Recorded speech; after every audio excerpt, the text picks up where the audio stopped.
Roll call. Senator Abraham Darrell Dillon, presiding officer. Monrovia County, Senator Saar H. Joseph.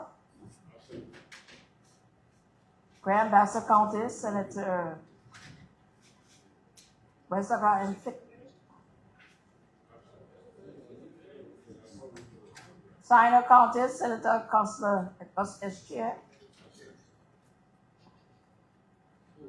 Senator Creighton O'Donnell. Liberian County, Senator J. Bebo Brown. Senator James B. Barney.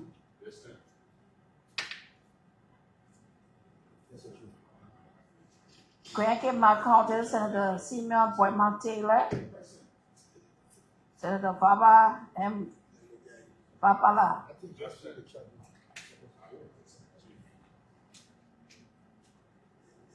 Bon County, Senator Prince Kemomori.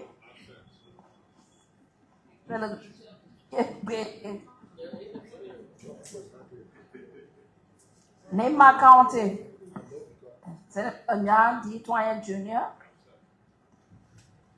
Senator Sap Koka. Grand Chile County, Senator Zoe Man. Senator Thomas Yaya Nimlin. He was here. Everybody present. Lofa County, Senator Councilor Joseph K. Jala. Senator Momo T. Cyrus.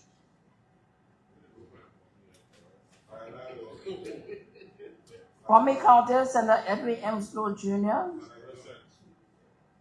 And Senator Jenica Alex Tyler. Maggie County, Senator Tony J. Manuel Luque. Senator Natana F. McGill.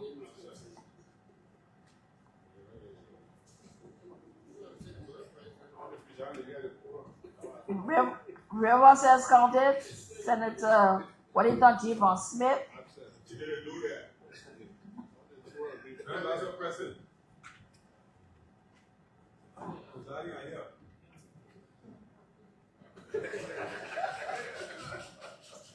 Senator Bill T.F. Twelwin.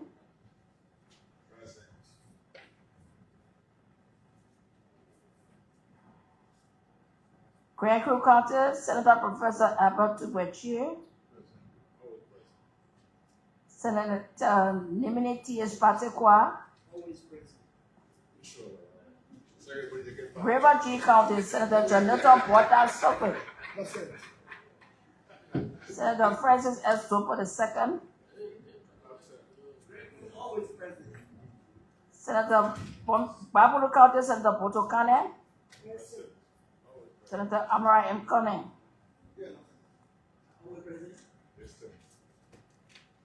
Grand Cape County, Senator Taba M. Pabla.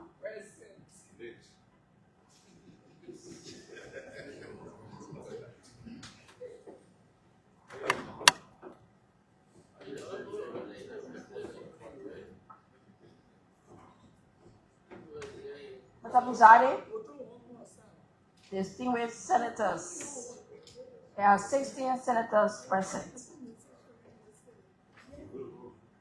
With 16 senators present and seated, we have constitutional quorum to do business for the day. Okay, then count it. Recount it. 10, The mayor right, any senator has right to challenge the number.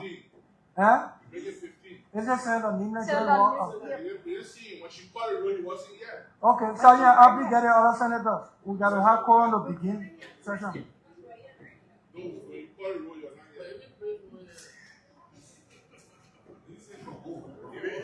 here. Under the rules of the Senate, I see that you send the sergeant arms to go and bring the senator.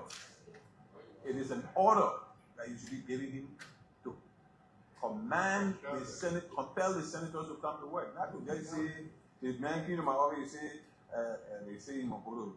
No. No, the sergeant He must go there and tell me. go bring the senator.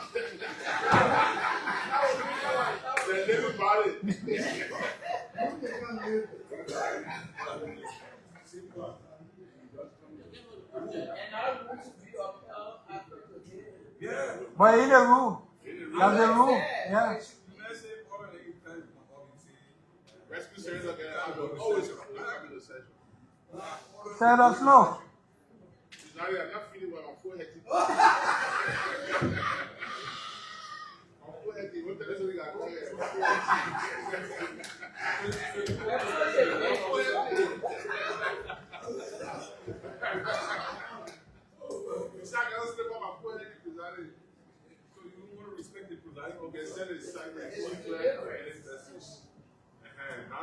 Okay, Senator Nimlan tells around, so we have constitutional quorum to do business.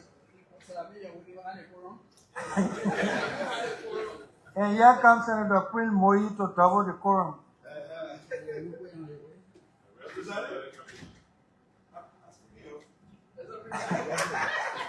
If I go through the Musa today,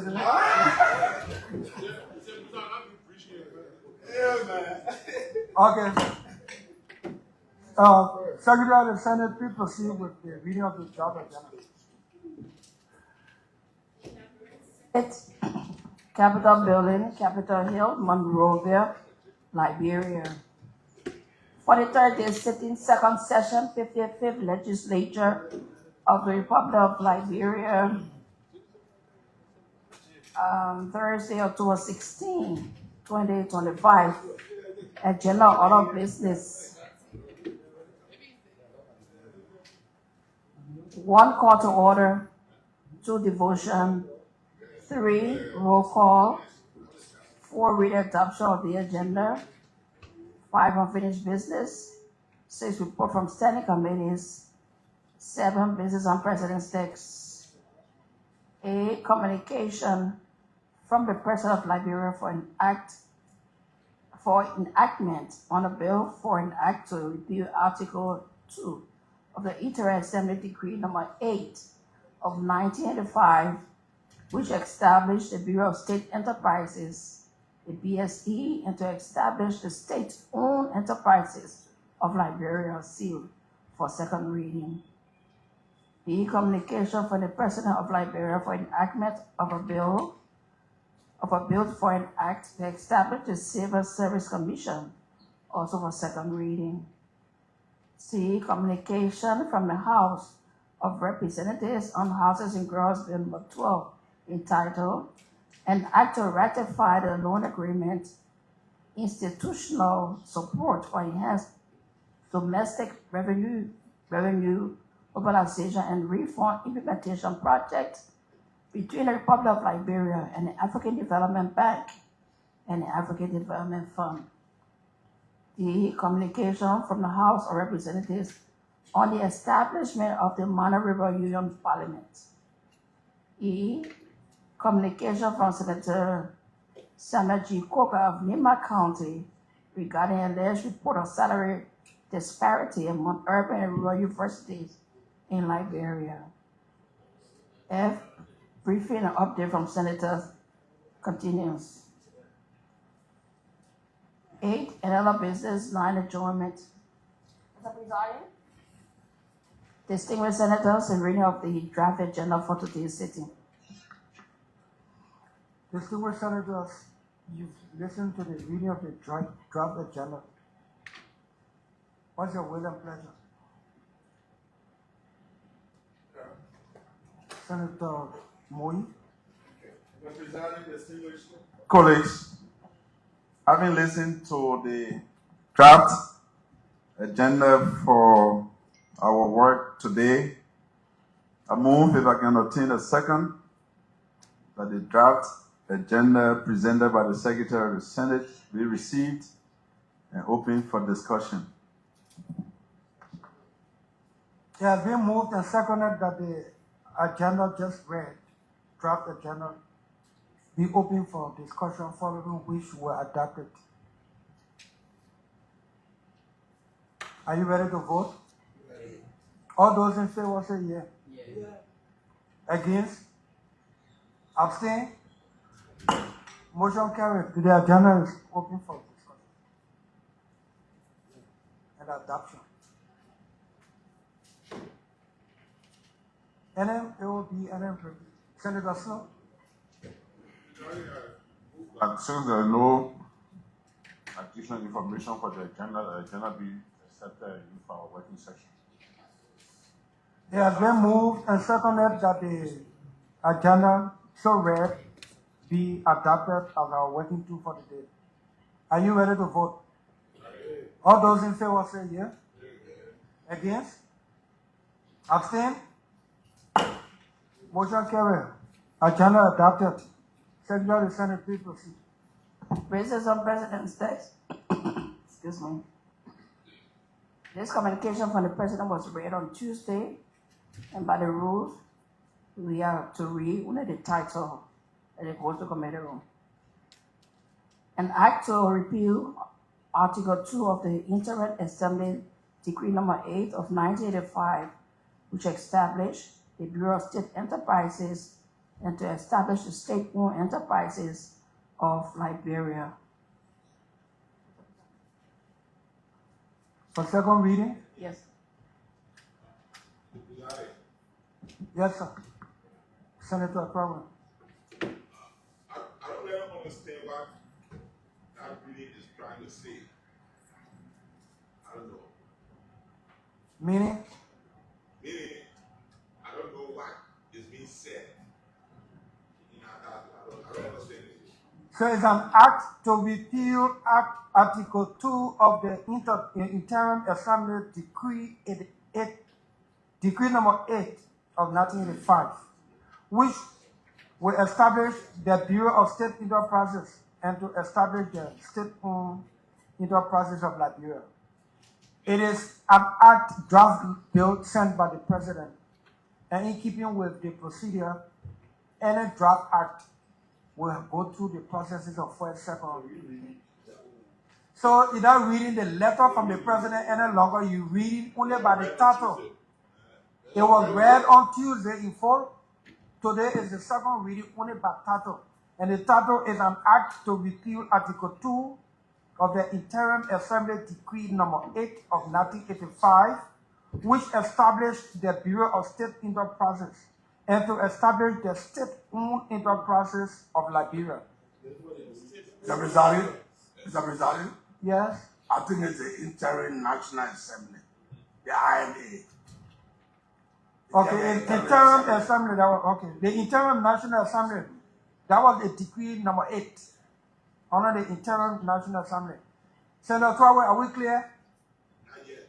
Okay, state your doubt. My doubt is, are we trying to repeal that we establish the Bureau of State Enterprise and in his head, get the state-owned enterprise of Liberia? Yes. Then it should be properly said. But it's there. No, but let me be clear. An act to repeal Article 2 of the Interim National Assembly Decree number 8 of 1985.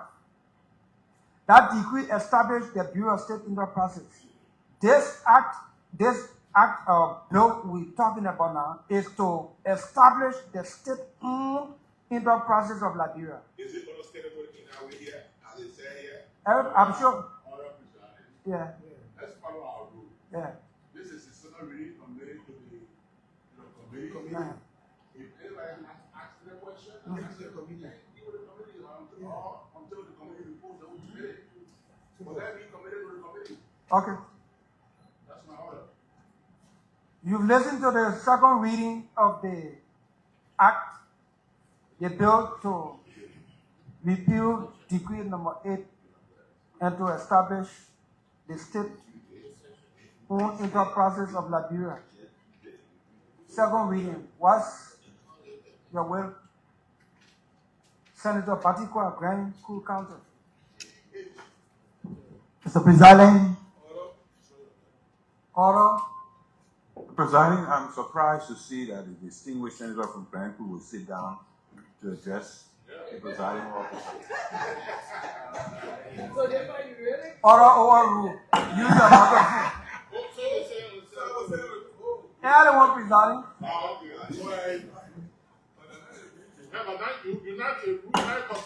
Order sustained. Stand up. Because no additional in the real said I want it. Mr. President, the Seaway Schooling, having listened for the second time the reading of the communication conferring to this body an act to repeal the decree number 8, which was established by the Interim Assembly of Liberia, and replace it by an act to be entitled establishing an institution called the State-Owned Enterprises, a move that the act, the bill, be received and turned over to the Committee on Judiciary and Committee on Autonomous Agency, and they report to this body in 2 weeks, if I will obtain a second. It has been moved and seconded that the bill title that was just read be received in keeping with the procedure and now forwarded to the Committees on Judiciary and Autonomous Commission. Which committee leads? Judiciary. Judiciary leads with the Committee on Autonomous Commission called Piloting. Are you ready to vote? All those in what's your readiness? The bill is clear. It tells us what is needs to be done. The work of the judiciary will be to give the legal guidance, but they can't be the lead committee. Are you debating or you already state your readiness? Who got the motion? The mover got a motion. Our Batikwa. Thank you. That means the Committee on Autonomous Agencies lead. with the Judiciary Committee advising. Yes. Are you ready to vote? All those in favor say yes. Against? Abstain? Motion carried. Secretary of the Senate, please ensure that the committee is placed in possession of the act for action. Please continue with the next agenda item. Communication again from the President on a bill for an act to establish the Civil Service Commission. My title. An act to establish the Civil Service Commission. The same procedure, second reading, the act to establish the Civil Service Commission. Second reading, by title, what's your will and pleasure? Senator Bravo Brown, Maryland County. Presiding and distinguished colleagues, the act to establish the Civil Service Commission having met the requirements under our rules for second reading, I move that the act now be committed to the Committees on Autonomous Commission as lead, along with the Committee on Judiciary. And they should report to this plenary within 2 weeks. Second. It has been moved and seconded that a bill for an act to establish the Civil Service Commission, which was read for second reading, now be transitioned to the Committee on Public Autonomous Commission and Judiciary, with Public Autonomous Commission being the lead committee. Are you ready to vote? Chairman of Judiciary, Senator Augustine Chair of San Luis County, state your readiness. Yes, it's like addition.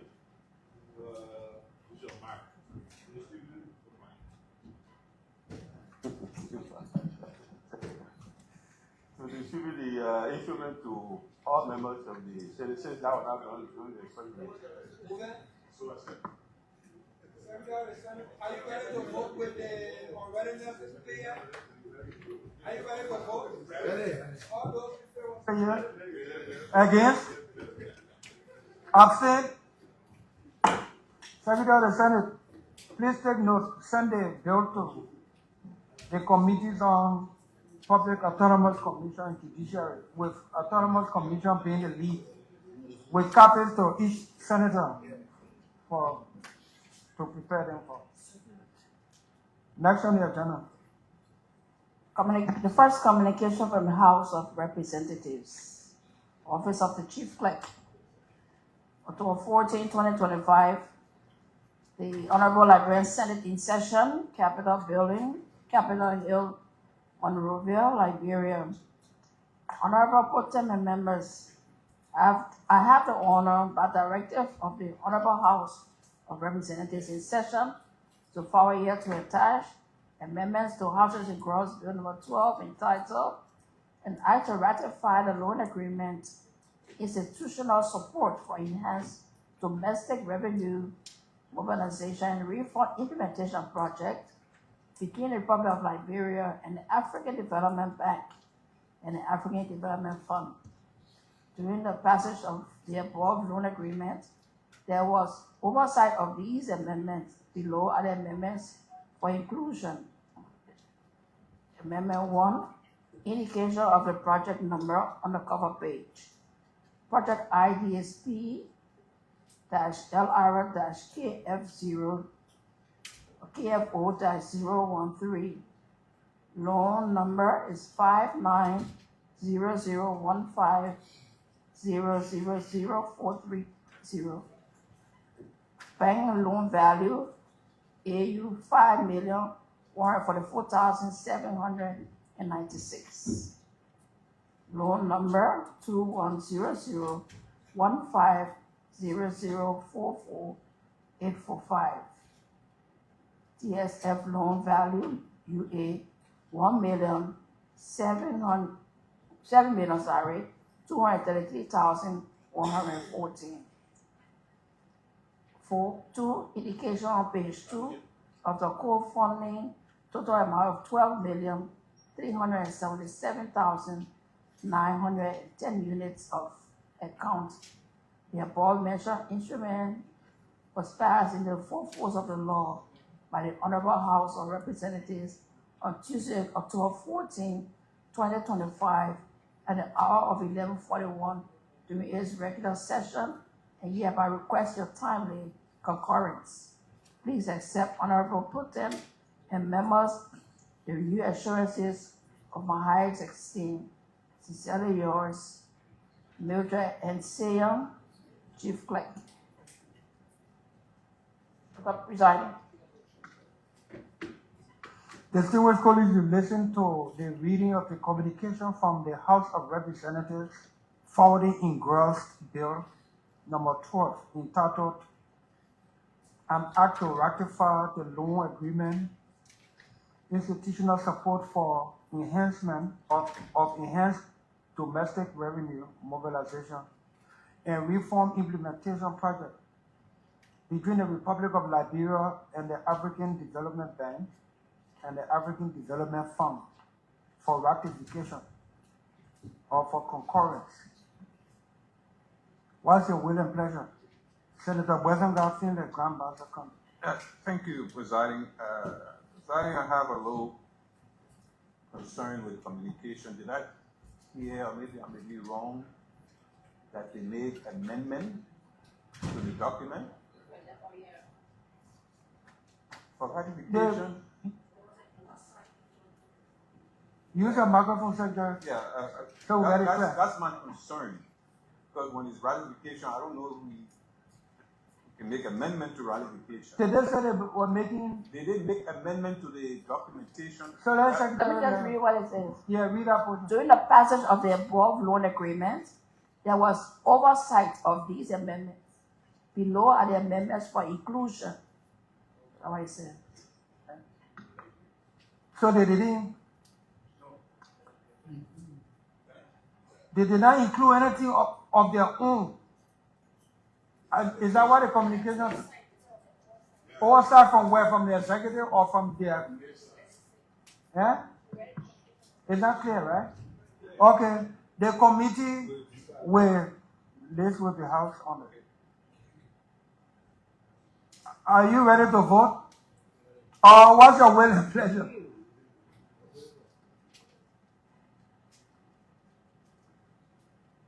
Okay, so move. on what? There's a motion that should be made as to where this communication should go. Which committee? Senator Tyler, former speaker,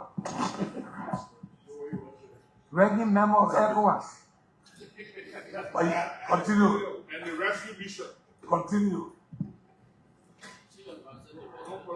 Senator Snow, please approach the president.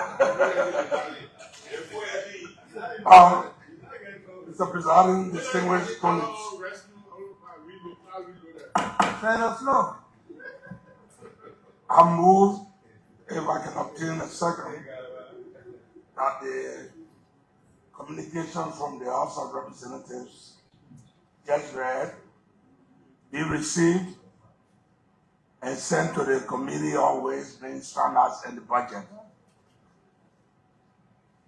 If I can obtain a second. we are restating the motion. Are you ready to vote? Ready? Now I ask if we are restating. What's your readiness? Senator Snow, followed by Senator Goswin. Please restate his motion for the comprehension of this body. Please restate the motion.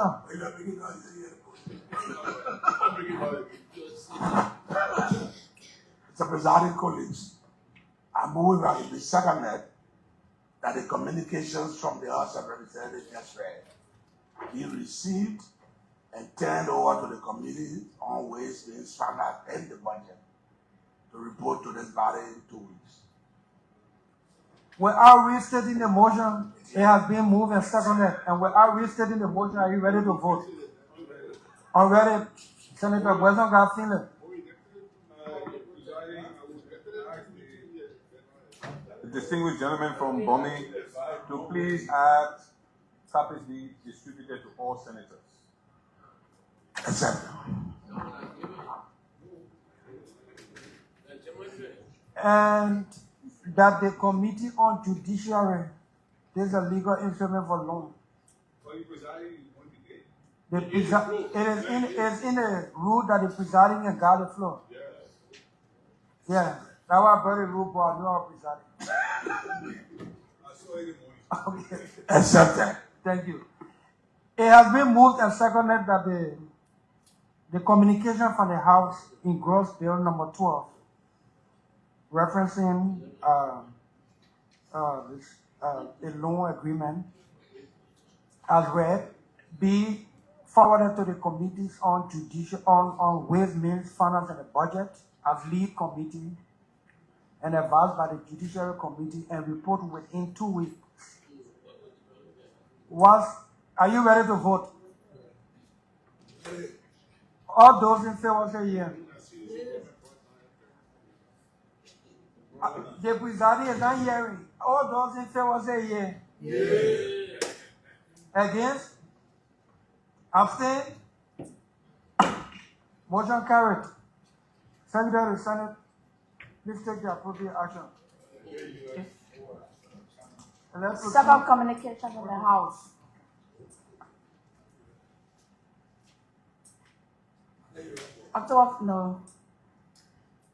October 15, 2025, Senator Yomi Kanga Lawrence, President Pro Tempore, the Liberian Senate, 55th Legislature, Capitol Building, Capitol Hill, Monrovia, Liberia. Dear President Pro Tempore, I present compliments and by the directive of the Honorable House of Representatives in session, transmit the enclosed instrument, draft of protocol relating to the establishment of the Minor River Union Parliament for your consideration and subsequent concurrence. Please be assured that the Honorable House of Representatives continues to enjoy the pleasant legislative coordination that has made workings of both houses remarkable. Thanks ever so much for your consideration. Sincerely, Major N. the Chief Clerk.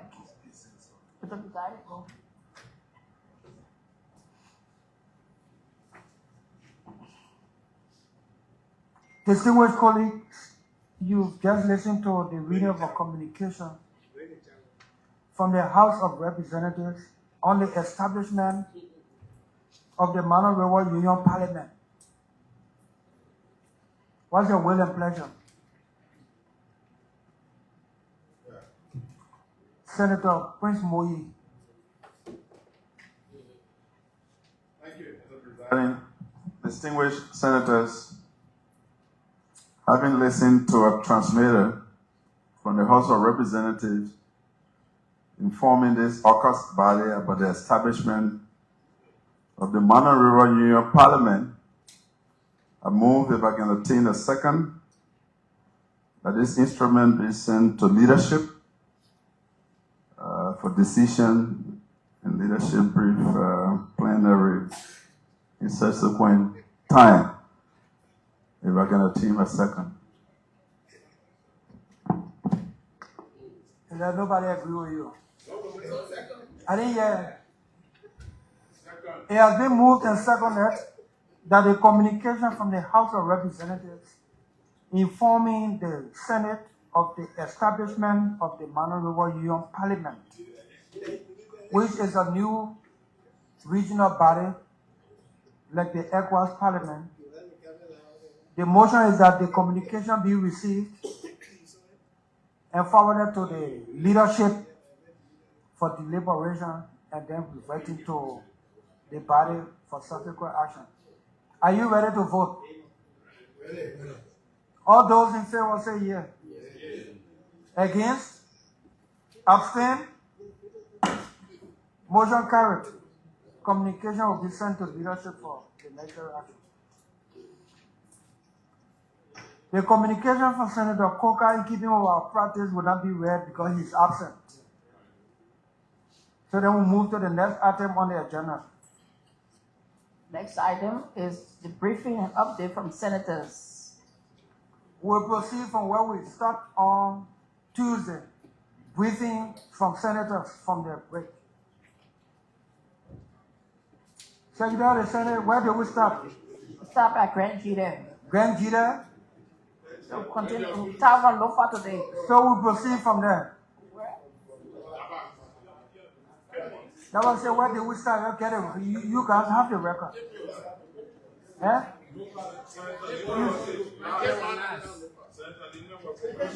So Senator Neiman from Grand Jeter was the last, right? Then we proceed in order to with the counting as they were found. Then we'll come back to those who missed the opportunity. Yes. Yes, you're right. Thank you, Chairman. The rule said when people out there at the punishment. Lofa County. Yeah. Senator Councilor Joseph Pato Jala. Lofa 1.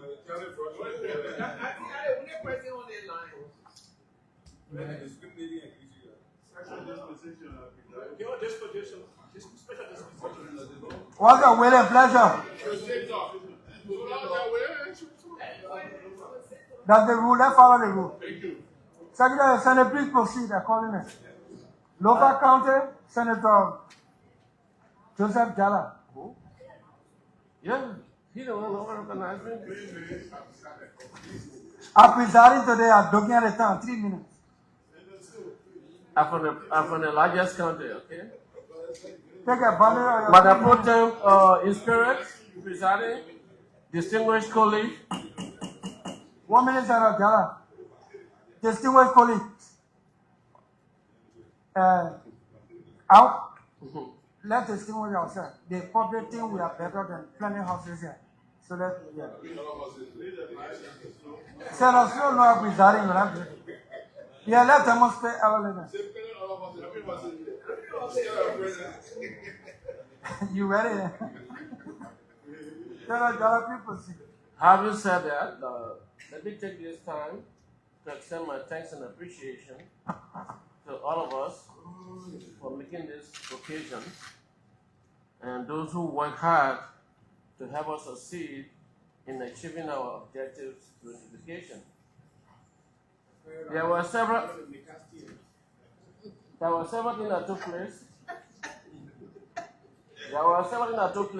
During the vacation. Starting with the international front. On the international level, we were able to form part of the delegation to travel to Accra, Ghana. With a multi-visitor committee delegation on a study tour to study what could bring benefit to our economy. It was a tour on using or buying gold by the central bank to strengthen the reserve in the economy. The study tour was verified, and the details and the reaction and responses are being utilized by the stakeholders. On a domestic level,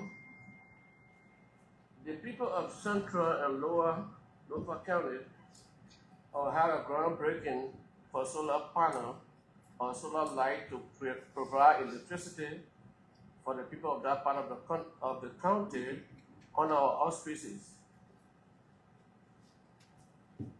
On a domestic level, the sad news also is that the people of Zaza, in particular, and Lofa County in general, lost an eminent citizen and a heroine of our country in person of Banakato Kennedy. We would like to bring this to the attention. She was the cheerleader for your humble servant, the senior senator of Lofa County. We buried her in August and laid her to rest.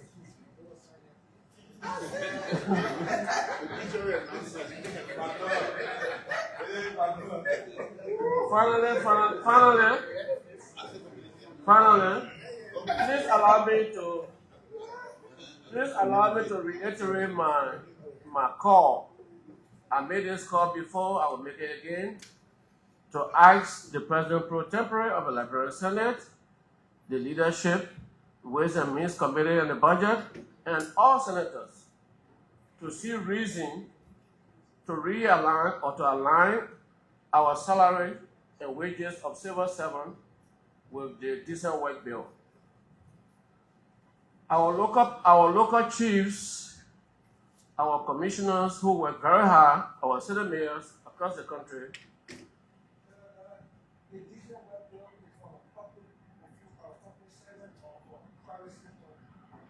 Well, I'm not debating my presentation.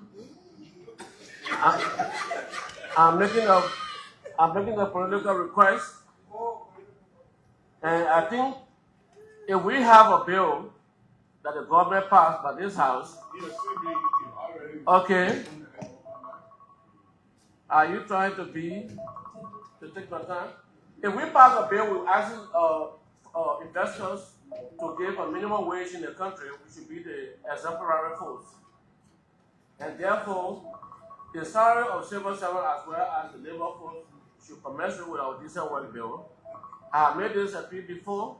We attempted to put money in the budget, but perhaps we'll be, urging this Senate to summon the Internal Affairs agency to tell her what they'll be doing with the structure of the salary when the budget passes. Where? Of market authorization. Finally, we are consulting with important stakeholders on key political questions with a view of transforming those consultations into legislative process and policy of the government. You will hear from us very soon. I thank you. Senator Momo T. Cyrus, Lofa County.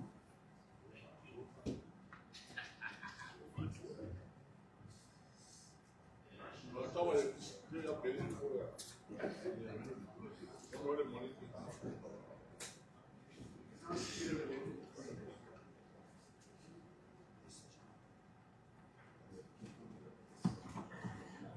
So thank you, Honorable Presiding, distinguished colleagues, and members of the Senate staff. Good afternoon. It is an honor to stand before you today as we resume this third and final quarter of our second section. This isn't just another sitting of the legislature. It is another movement of reflection, a renewed call to duty to serve our people faithfully and move our country forward. As chair of the National Security Committee, let me briefly highlight some of our recent engagements. We conducted confirmation hearing for key national security institutions: the Liberian Immigration Service, the National Security Agency, and the Ministry of National Defense.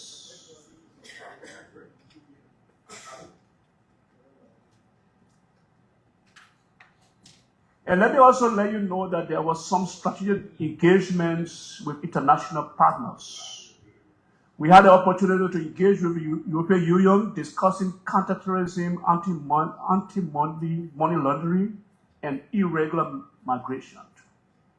We also had the opportunity to engage with the United Nations Security Sector Reform Team. It was geared towards supporting the Liberian National Police 5-year strategic plan. We also engaged the Chinese embassy. Our discussion will focus on the growing drugs crisis in our country. These engagements remind us that national security today is not local alone, it is regional and even global. I want to sincerely thank my colleagues on the Defense Committee and all senators for their unwavering commitment to national duty. We want to re-emphasize certain security concerns. One, the deteriorating police and citizen relationship. Honorable colleagues, I wish to draw this August Valley attention to the increasingly strained relationship between the Liberian National Police, a critical pillar of our national security architecture, and the ordinary citizen whom they are constitutionally mandated to protect. This growing mistrust stems largely from the perceived unfair dispensation of justice, the slow pace of investigation into major incidents, and the seeming lack of comprehensive closure to critical cases. Justice, as we all know, must remain blind. The law must not recognize status, title, or position. The same standard applied to an ordinary citizen must equally be applied to directors or government officials. We cannot afford to use one yardstick for ordinary citizens accused of crimes such as rape or other criminal acts, and another when high-ranking officials are involved. This double standard erodes public trust and undermines the credibility of the justice system. It must stop. Now. It must stop now. In LOFA, which I have the honor to represent, some investigation remained open and inconclusive. On January 25, 2005, a little Sia Johnson was discovered dead in the Kitoma community in Vonjama. A 50-member jury found that a foul play was involved. On January 26, 2005, a little Yakpawaro tragically died while in police custody in Vonjama. Subsequent autopsy confirmed that the cause of death was unnatural. In May, little Pee-wee Desert went missing in Konya Town, Zosa District, and has since not been found. Most recently, in September 2005, Eda Saki Freeman went reported missing in Zigida Town and yet to be found. An incident that has sparked protest and growing frustration among the citizens. There's continued delay in fast-tracking these investigations and bringing them to logical and transparent conclusion risks eroding public confidence in the national police, in the Liberian National Police. Beyond our border, it's also threatening to dent our human rights credential as a democratic nation. The police must therefore step up their performance, restore professionalism, and rebuild public trust, or face legislative consequences for persistent failure to act with due diligence. Yes, sir. 2.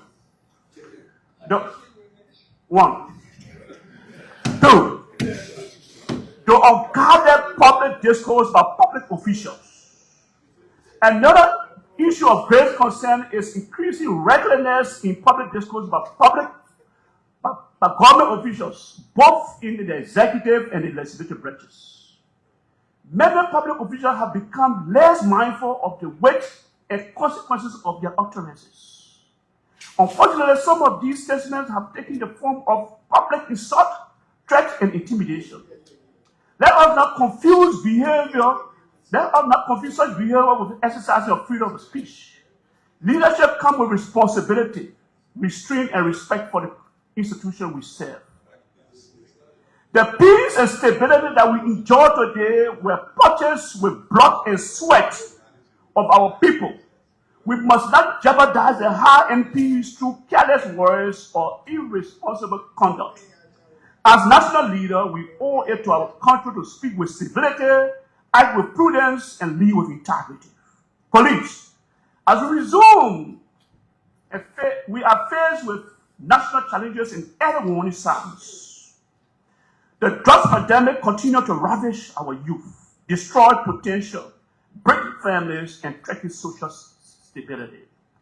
My colleagues, as we begin this final quarter, let's approach it with renewed energy and unity for purpose. Legislative service is not just a job. It is a community of trust between our people and us. They expect action, not rhetoric, accountability, not excuses, result, not promises. Let us rise to that expectation. Let us prove that this Senate stands above partisanship and work only for the good of the Republic. In closing, ladies and gentlemen, let us be reminded that leadership most notable when it becomes self-interest and seek the collective good. As we deliberate during this session, may we also renew our commitment to justice, fairness, responsible leadership, and show that the police serve with integrity and that our words as leaders heal rather than divide. May our action reflect wisdom, patriotism, and deep love for country. Ladies and gentlemen, may God bless our hands, guide our decisions, and continue to bless the Republic of Liberia. I thank you.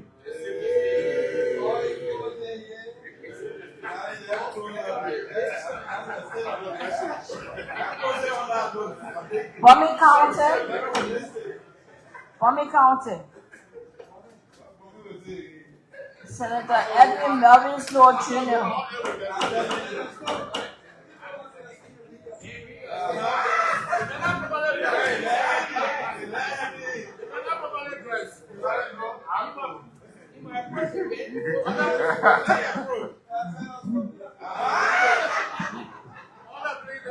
No problem. You can't have bell. I didn't want you coming with a mother. I got fine with bell. No problem. Look at it. I am so much better. Not all that. At least you approach the question. Yeah, but you can play with better. I can play the Thank you, Mr. Presiding. Mr. Presiding, you know, every time you preside, I'm very proud of you.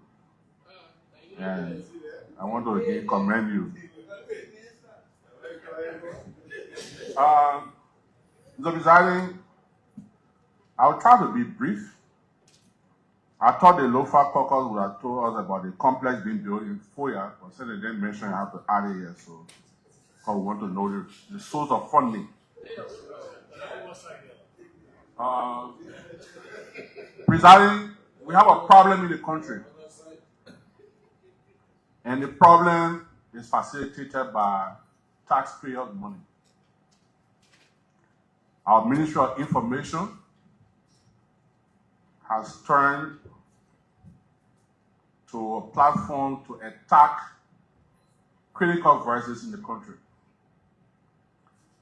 It started with Senator Amar Conan when his sister was sick in the hospital in America, dying from cancer. And he raised an issue in line with his legislative function. He was attacked by the Ministry of Information. Senator Creighton Duncan raised a critical issue. He was attacked by the Ministry of Information. Former President Weah, when he spoke, he was mentioned that he had mosquito brains by the Ministry of Information. When Alexander Cummings spoke, his height was measured, even though he's taller than President Becker, but his height was used to determine his comments by the Ministry of Information. When Bishop Cotto Brown, a cleric, a man who has been very critical of even past governments, Samuel Doe, Charles Taylor, Eddie Salif, George Weah, even now, Cotto Brown, everybody knows him in this country. When he spoke, he was asked by the Ministry of Information to go and be a politician, but bombarded by that ministry. Former Vice President Joel Howard Taylor, who spoke at an opposition gathering, she was attacked by that ministry. The point I'm making, Mr. Pizarri, that is not the responsibility or the function of the Ministry of Information. They cannot use government platform to attack critical voices in the country. And I think we're sitting down looking at it and we think it's funny, but it's very serious. The minister and others have a platform at night they can go to. We consider an informal sector. You say what you want to say there. But when you go at the Ministry of Information and you begin to attack critical voices and insulting people, national leaders, I think they are diluting the standard of that ministry and it's turning more to a gangsterism situation. I think they need to work on it. They need to work on it. Yeah, I like that word. They need to work on it. Today might be others, today might be people in the opposition, but tomorrow they might come home. Even people, females, today if you look in the country, people just insulting each other.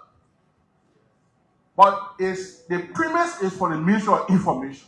Because if you're using the government platform to start insulting people, you would think that insult is normal in the country. You can't insult anybody. That's a nominee now who's coming before us for a confirmation, a female nominee. Another female goes on a talk show to say something critical. She goes and insults her colleague, a female colleague also. So, Mr. Pizarri, I hope we do something about it. But this is not all the Ministry of Information. A few months ago, the Ministry of Information lied on me that I want to destabilize the country. I complained to the Liberian Senate.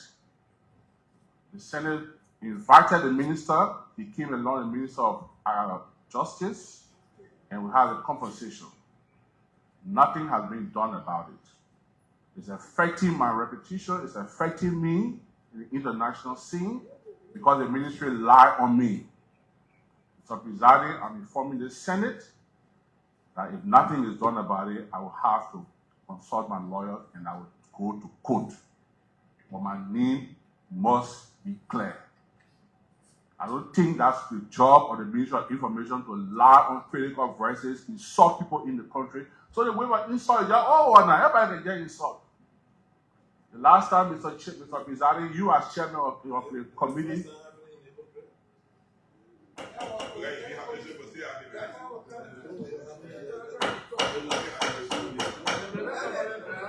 Jimon, you were happy when you're on Star Radio. Who are you happy again? Thank you.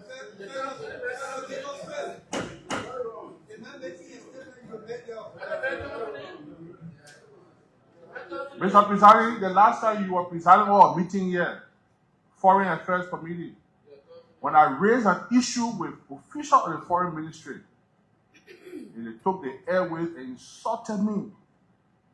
If we cannot be protected for our views on this flow, then we don't have anywhere else to be protected. And I think if the Senate will just sit down, will just fold our arms and look at it, it won't help us. Just other minor issues. The issue of the rural and urban university instructors, I think there's a problem in the country. I hope that we can have the Honorable Koga raised that issue in the letter. Unfortunately, he's not here, but it's a serious issue that is affecting community colleges around the country, including our own county, Bomi. I hope we can look into this matter and try to resolve it. And finally, presiding, I hope the Senate can inquire from the Ministry of State or Ministry of Finance. I'm told there's a multi-million-dollar complex being constructed in Foya. So I don't know if it's from the budget or it's a private project or international project, but I think we want to know what's happening in Foya. When former President Weah built his complex here, he said, well, it's private property. So we want to know in Foya, if it's for the government, if it's for Monrovia Union, which I know is not for Monrovia Union, or if it's for a private investor, we want to know. But it's very serious. And if it's for the budget, then let's say the movie tell us, or say the our chair, say the chairman of public works, what part of the budget that funding came from. But it's a very serious issue. I think we should not overlook it. It's not a societal bush. It's visible, and we want to know about it. Thank you, Mr. President. Colleague, Senator Jordan. Hello. Hey, Alex Tyler. Colleague. Senator Chair, Advising Chair. Senator Tyler, 1 minute. This is the Senate. Forget about who raising these issues, but the issues raised by Senator Snow has a general, broader implication on this country. And we, as House of Elders, regardless of being rescue mission people or opposition people, when we honor this roof, we are the House of Elders. We got to give some guidance to what's happening in the country. I think we meet as leadership so that we can empower our relevant committee to engage with the Ministry of Information. 2, I left to Senator Snow. We have a Minister of State designate coming for confirmation hearing. He's sitting as the Minister of State with our portfolio for special project already. He's coming for confirmation hearing. We should ask those questions about what's happening in Lofa when it comes to this villa, presidential villa, so we can have the proper, credible information and know how to deal with the issue because it is concerning.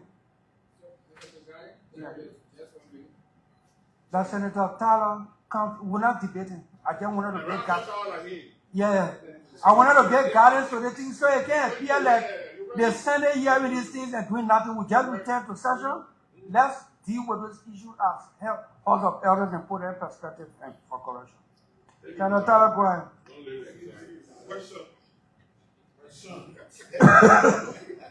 Mr. President, thank you.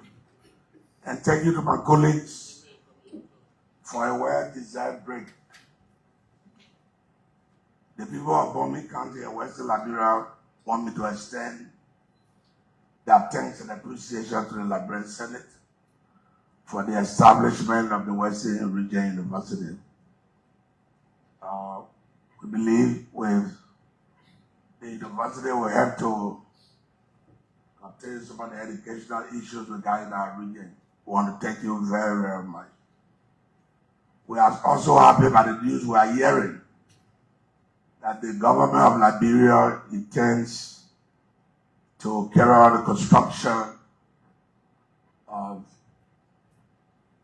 the road from the Seaport Bridge to Watersa, to Clay, to Watersa, and to Tottenham, and subsequently to Bubulu City. I want to thank the government. We want to thank you. We know it will be coming here.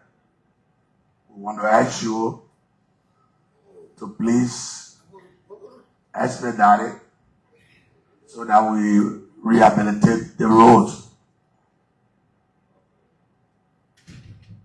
The third point I want to make is about our legislative projects in the county.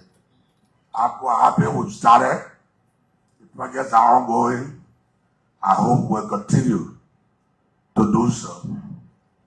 So from Western Liberia, especially from Bobby, I want to say thank you. But I have two other things in my mind this afternoon which I want to state quickly. One has to do with the concession years that we have in the country. The Western cluster, for example, is already bombing. And from time to time, we continue to experience problems regarding their operations. Liberia, for the last 15 years, we got 10 more years to go. It's our information that the agreement has been negotiated, renegotiated to come to this body for ratification. I think this is the time that we must correct and put the necessary safeguard in place to ensure that the right thing is done. I remember in 2024, in January, when we took over, and I listened to almost all the senators that spoke. The concentration of being robust in our work, in our oversight, in our representation. I hope we can hold on to that. I cannot master Western cluster without mentioning AML. They've been here for some 20 years and want to renew. Now that we have their backs on the wall, this is the time to push to ensure that our colleagues in Bonn, Lima, and Bassa get a just share, and that the country Liberia get a just share of what is happening in Nima. Finally, we heard that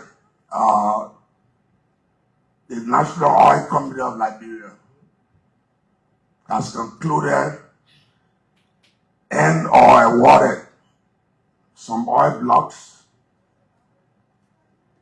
to some institution. And those blocks or those agreements are on the way to the legislature.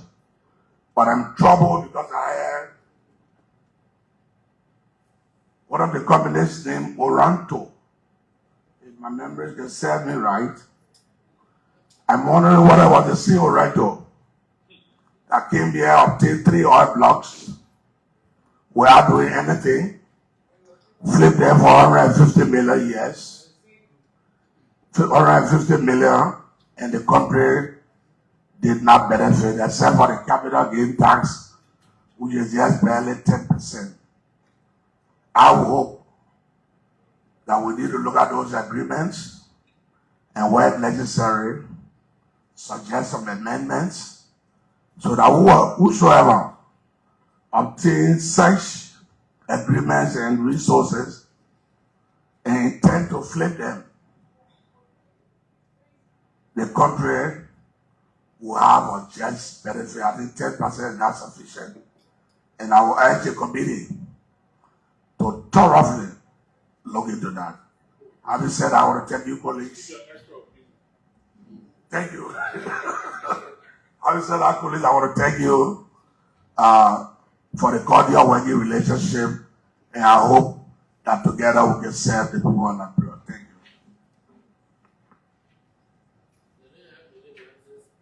you. Margie County, Senator Tony J. Inaga Lukwe. Senator Nuko, you are Musa Bere, that is saying hi.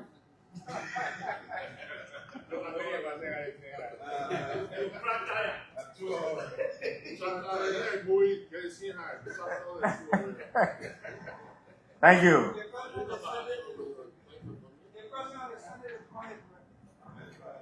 Mr. Presiding Officer, distinguished honorable members of the Liberian Senate, I'd like to join previous speakers to welcome all of us back on the final leg of our sitting for this year. I'd like to bring few key issues to our attention, but again, I've been wondering in my mind to what end. I said this before. After every break, we come and make these beautiful presentations. These views are not synchronized to form part of our working agenda for that particular city. And I think we should go beyond just mere presentation here to ensure that the critical governance issues that are presented here, besides some of the death announcements that were made here,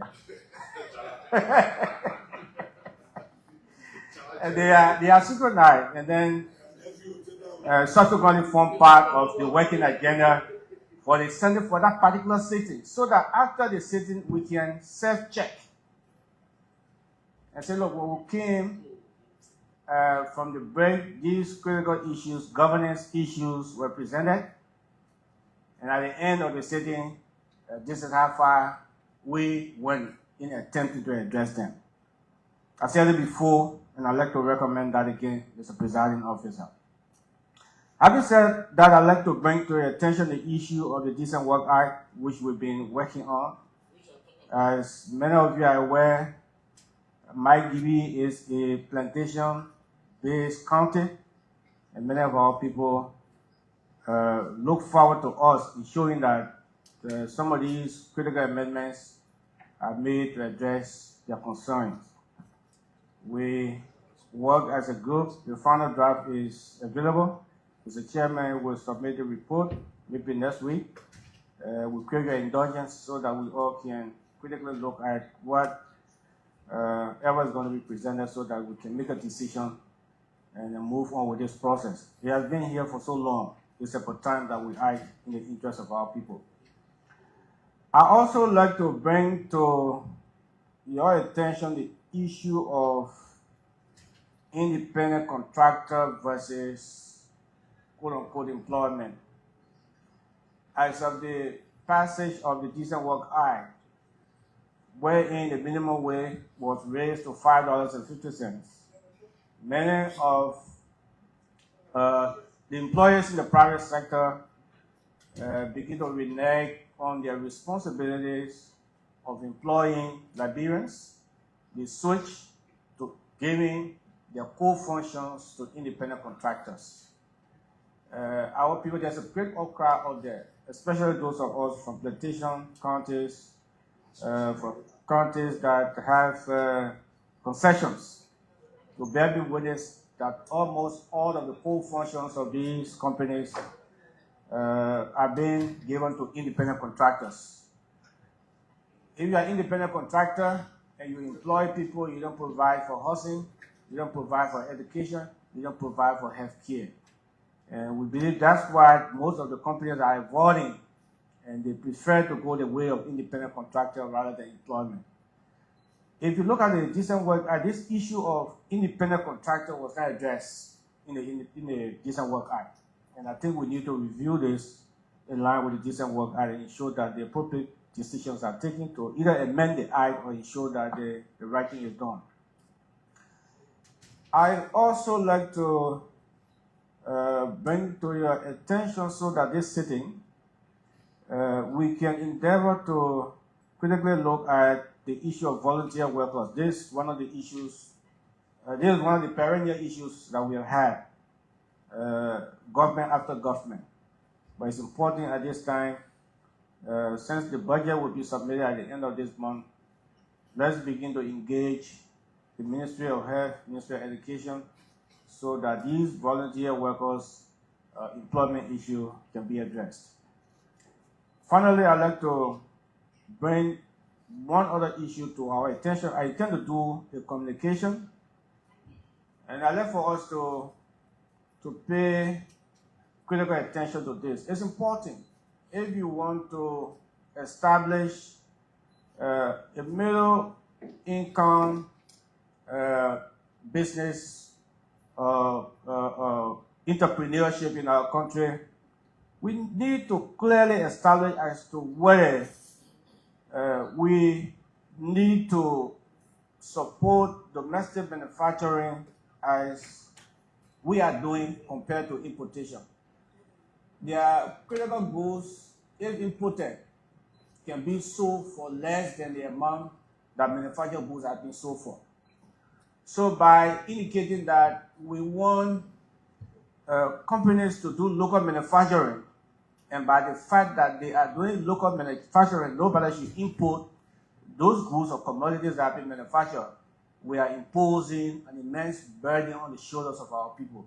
Because those goods, or some of those goods that are locally manufactured, are very expensive compared to if they were imported. And I don't want to begin to name them, but I'd like for us to critically review all of those businesses, all of those commodities, and establish as to whether local manufacturing will help our people or importation will help our people. I'd like for us to critically look at that. I will table a communication for our consideration. Thank you. Thank you.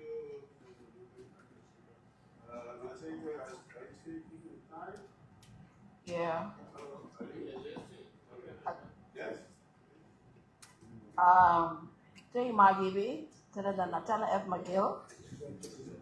Then we'll go on to River says Senator Wellington G. Smith.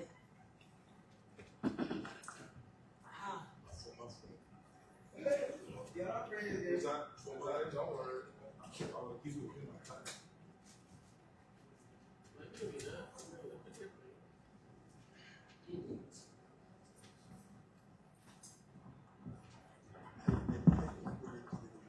Mr. Presiding, distinguished senators,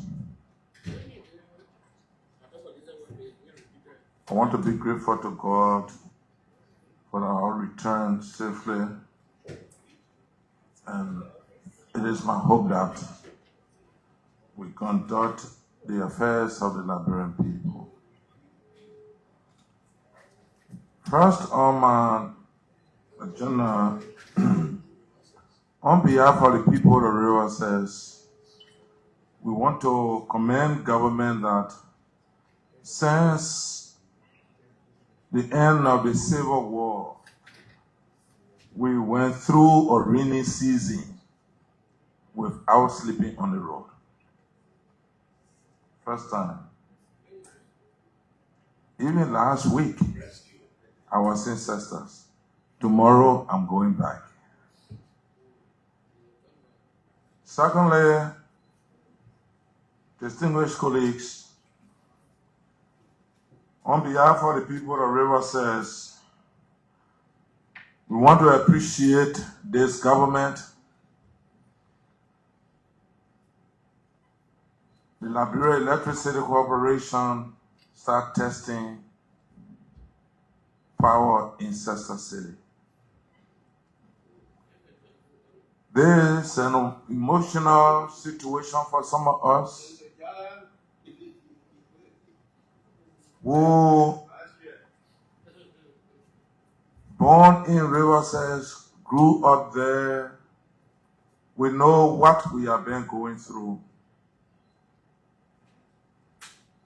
For electricity, not generator, to be switched on in Riverside. We know that we are out of the wilderness.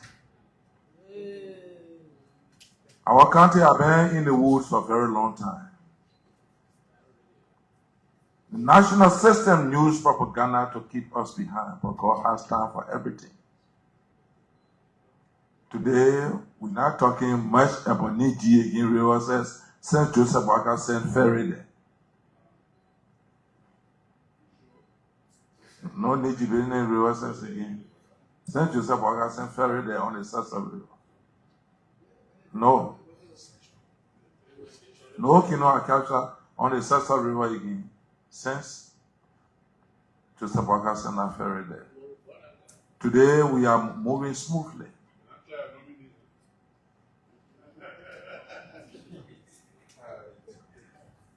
My distinguished colleagues, our legislative projects ongoing. a 3-room apartment as part of my legislative projects that we're building in the county for doctors that will be assigned in the county. The projects are being completed. Okay. Let me just summarize. And so we've even provided furniture for the data quarter will be dedicated soon. But presiding officer, distinguished colleagues, before I take my seat, I would want to appeal to central government. The issue of ritualistic killings in the interior of the country is getting too much. National security are so reluctant. People, it appears that the interior have turned out to be a portrait farm, or people just grab human beings and just kill them secretly.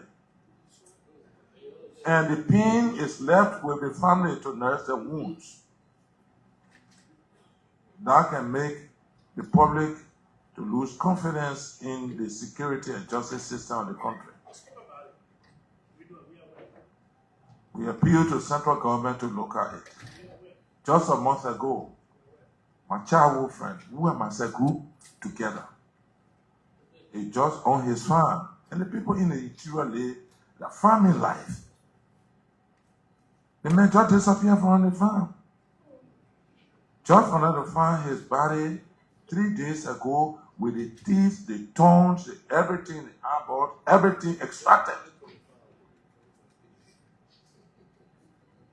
And so we appeal to central government. Ritualistic killings is creating fear in the interior of the country. Thank you very much.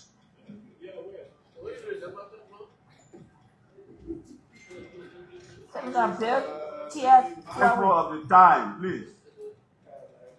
It's 3 minutes per capita.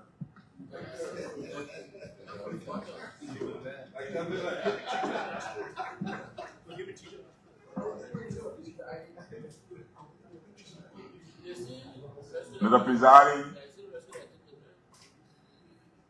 distinguished colleagues, I want to join those who came before me to say welcome back to everybody. During the break, we visited Riverside County, and there are some issues that the people of Riverside want us to bring before you so we can resolve them. One has to do with volunteer teachers. Cecil High School has 4 teachers who are teaching key subjects. There were those teachers that have sleepless nights that help Riverside to come first in the Republic of Liberia. They have threatened our students that they will leave Riverside if their name cannot be placed on government payroll. The teachers told me to tell you, and they told me that Bill Tower you do small work. So now you're sitting home for 3 more, you're here on break. We have sleepless nights. Even the poor on payroll for all of them, 150 or 300 are beating for you. They want us to tell my fellow lawmakers that even a little payroll of $300, we should make sure that we place them on the payroll. And I think it's not peculiar to Riverside alone. It's all across the country. So, Chairman on Finance, let us make sure that the coming budget will place volunteer teachers on the payroll. Other than that, the next result you're getting in Riverside will be very bad. Because those brains that make things so happen in Riverside have threatened to leave Riverside if we cannot put them on the payroll. If we are carrying more than 5,000 home and we cannot get a $300 job, someone that got BSc, And we cannot get a $300 job, we can put a name on the payroll, they will leave Rowa said, we will not hire any teacher there. So I'm appealing to my colleagues, education committee chair, let's make sure that our teachers are placed on payroll in this coming budget. The people of Rowa said we need to do that for them. Another thing, I want to tell the government, thank you for making legislation to go to Rowa. Our people are happy. Years, when they saw poles being planted under the then government, roads being cleared under the then government, they thought it was a joke.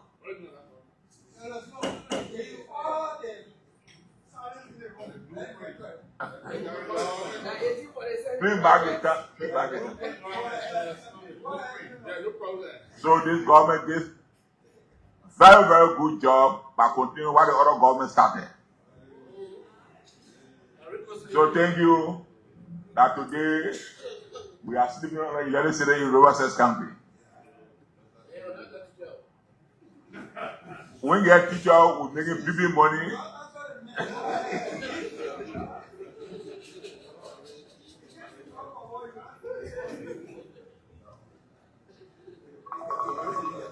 In Rowa,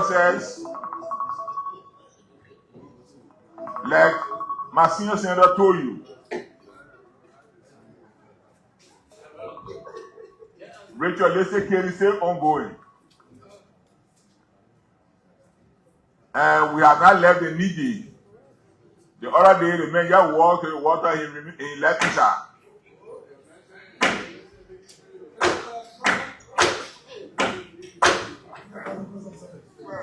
What is it?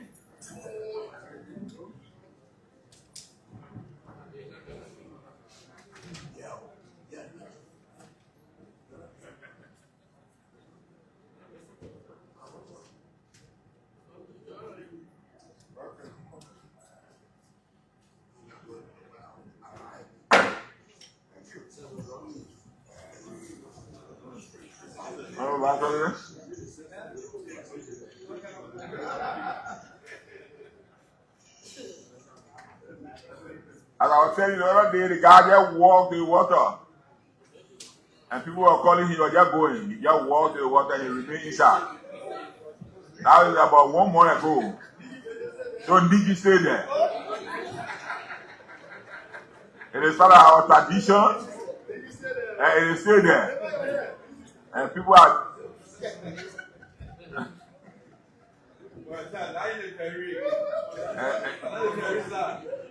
To catch you, we don't need ferry to catch you. We can call you water you remain inside. You cannot do a ferry. Another area of concern, our hospitals in Rowa. I visited several clinics in Rowa. Even to get tablet they have. Aspirin not there. They are telling us that to tell the finance committee to put money in the budget so we can buy drugs.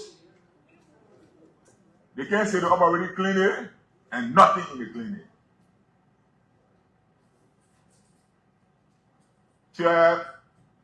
Chairperson on health, please make sure.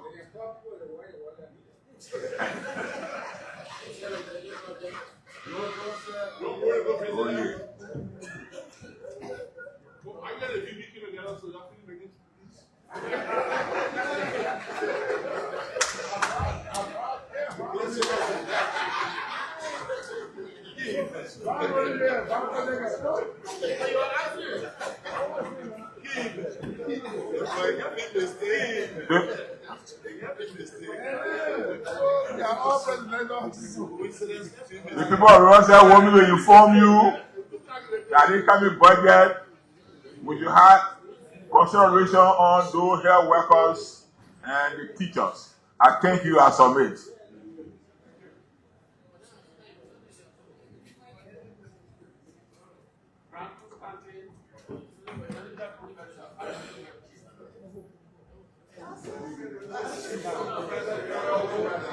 Let's do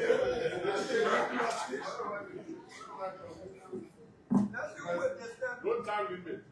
Professor again. Put it down before. Let's do it this time. That's visual. Don't time limit. No time. Former protest. Dispensation. So I will start with what Senator Snow raised. He asked, what are we doing on the FOIA project issue? So I texted the Minister of Public Works on Monday. I told him that I'm making a presentation today, and clearly the senators will ask me. So where he has information on what's going on in FOIA, because it has become a public concern. Texted me back that you're going to ask the project advisor and get back to me. So I'm still waiting. So I will start with, since I'm on that topic, I will start with basic infrastructure. Seaports. The Senate, made a decision to unbundle the MPA so that Sino, Bassa, Maryland can be independent. We did a bill, as you know, sent to the House, was passed, but the President vetoed certain part of it. So it is time that we look at the President's veto and take the appropriate action. We need to do it as soon as possible. Airports. Here also, we had a public hearing and we decided to call all the actors, discuss the domestic airports, and said that there was a need to revitalize them, revamp them. The sectors came and made a presentation and gave up and said they had a plan. Since that time, we have not heard from them. It is time that we call them back so we can finalize that. The rail system.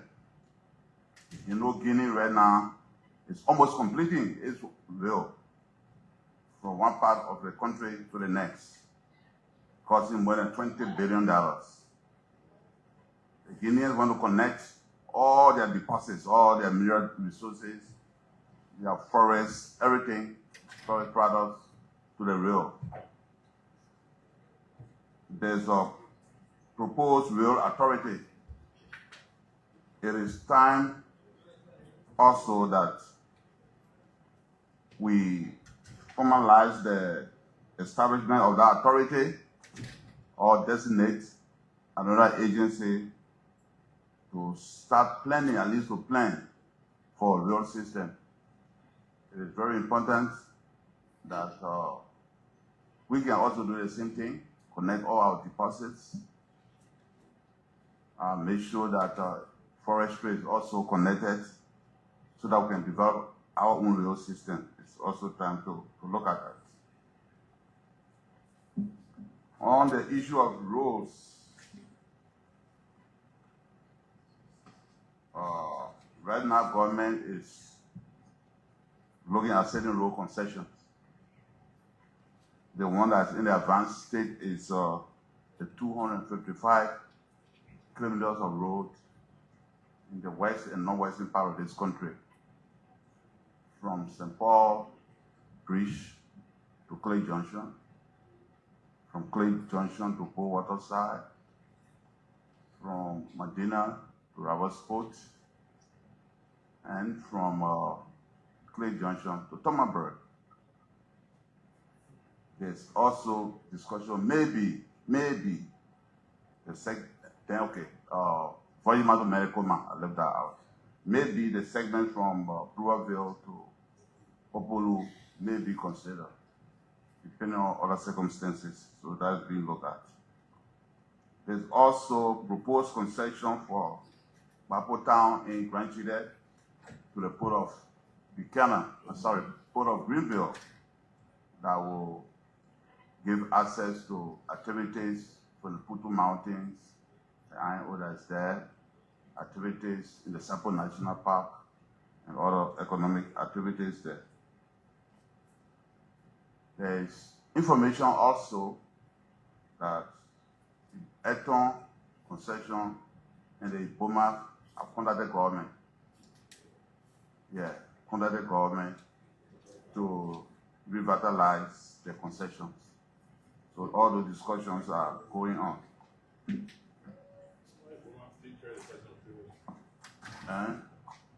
Yellow machines.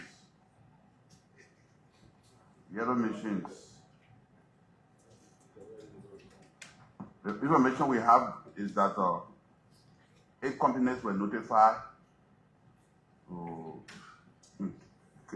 take part in a restricted bidding for those yellow machines. 3 companies submitted bids, the bids for that, and 1 company was selected called the Evergreen Import Export Liberian Corporation at a contract price of $21,646,035. That is almost 21.6 million on September 5, 2025. That is good. I think we started with 80 million. So we must thank the presidential committee headed by the VP for doing a very good job. From our understanding, from our understanding that a letter of award has been given to the company and a contract has been negotiated. After that, once government gave an advance payment, then the ball will start rolling. How many pieces of the machine? We know 289. Everybody knows 289.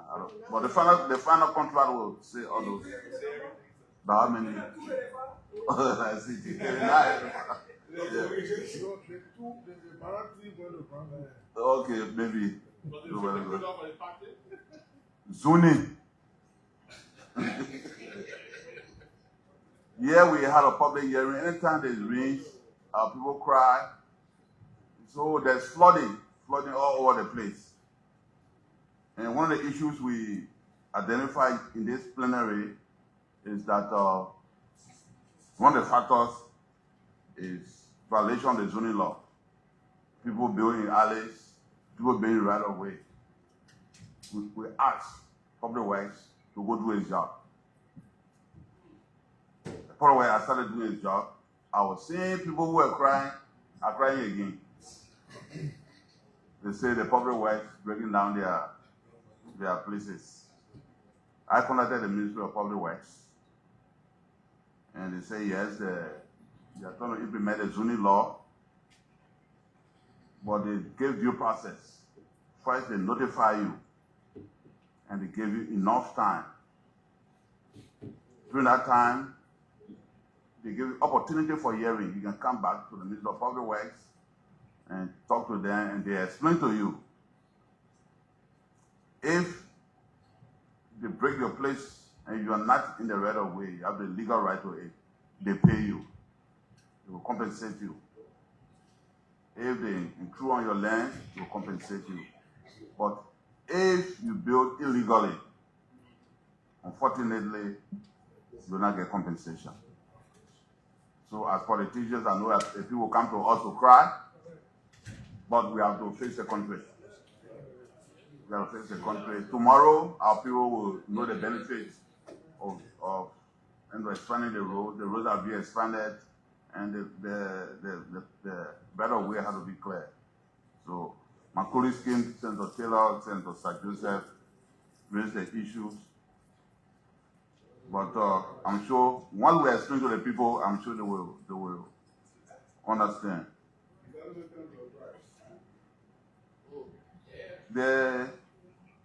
All of the road projects, okay, I asked the Ministry of Public Works to do a status report of all their works, all the road works across the country. So they did a comprehensive report for me. I ran out photocopy, I was circulated to all senators. When you look in here, you will see the information I provided to you on the yellow machine, on the zoning, all the roads in your counties, everything is in here, the status. No, unfortunately. But I'll get a briefing. Yeah, so everything is in here. Once you read it, you will understand. What is important also is that road concessions or road work tied to the road fund. Right now, the road fund for 2025, FY 2025, the forecast is 42 million on the road fund. And that is small. All the concessions are named. All the guarantees, all the advances will come from the road fund. All the works, everything in here, the road fund. The road fund envelope is very small. We have to expand it, try probably to reach it to at least 100 million. Then we can do all this work. 16 million. Okay, yeah, that's a good step. But still, we have to still move further than that. Besides that, yeah. Besides that, distinguished colleagues, besides that, before the road fund, we used to put money in the budget for roads. We used to put money in the budget for roads. But since the road fund came, we stopped doing that. Senator Moyi and myself and everybody else on the Ways and Means, we need to put some more money inside the road fund in the budget to do all the roads. All of us know with roads, economic activities will improve, and I think our people will be much happier. Thank you, colleagues. Thank you. Senator, immunity is particular.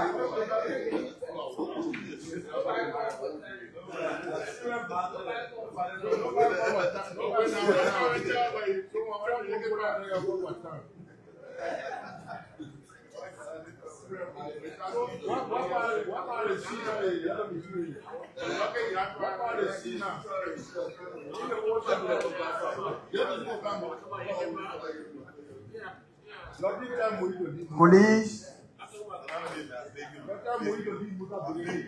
we want to join. We want to join colleagues that welcome all of us back from our deserved break.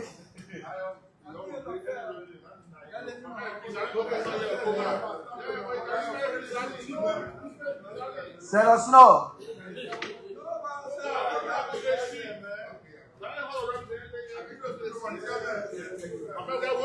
Colleagues, do you want to listen to Great Crew as well?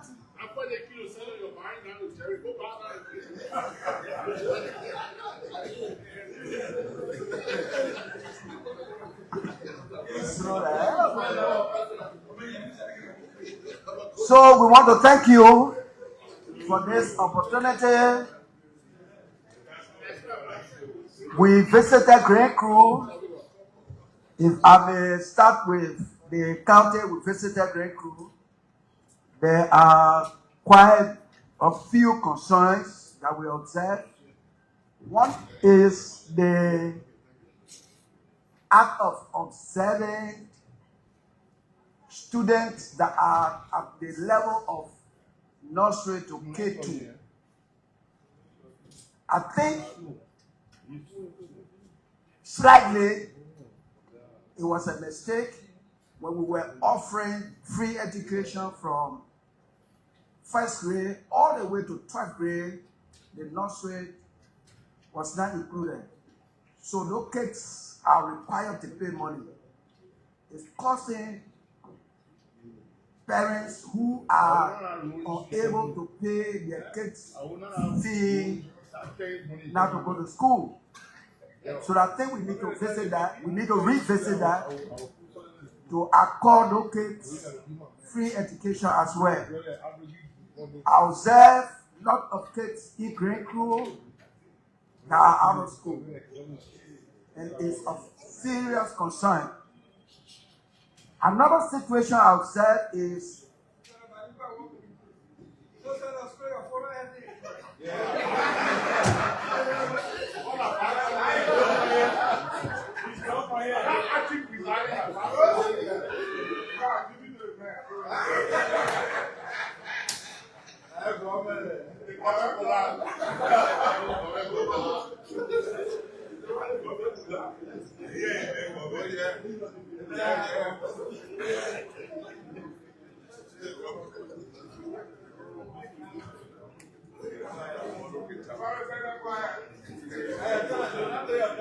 So,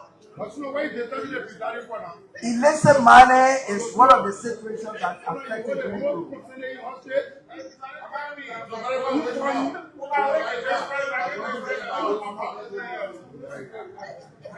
What's happening on this school? So you're being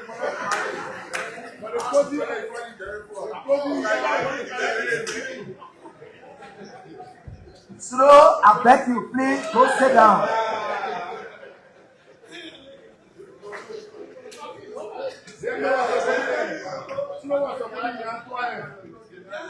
So, as I was saying, illicit money is one of the situations that affected grade crew.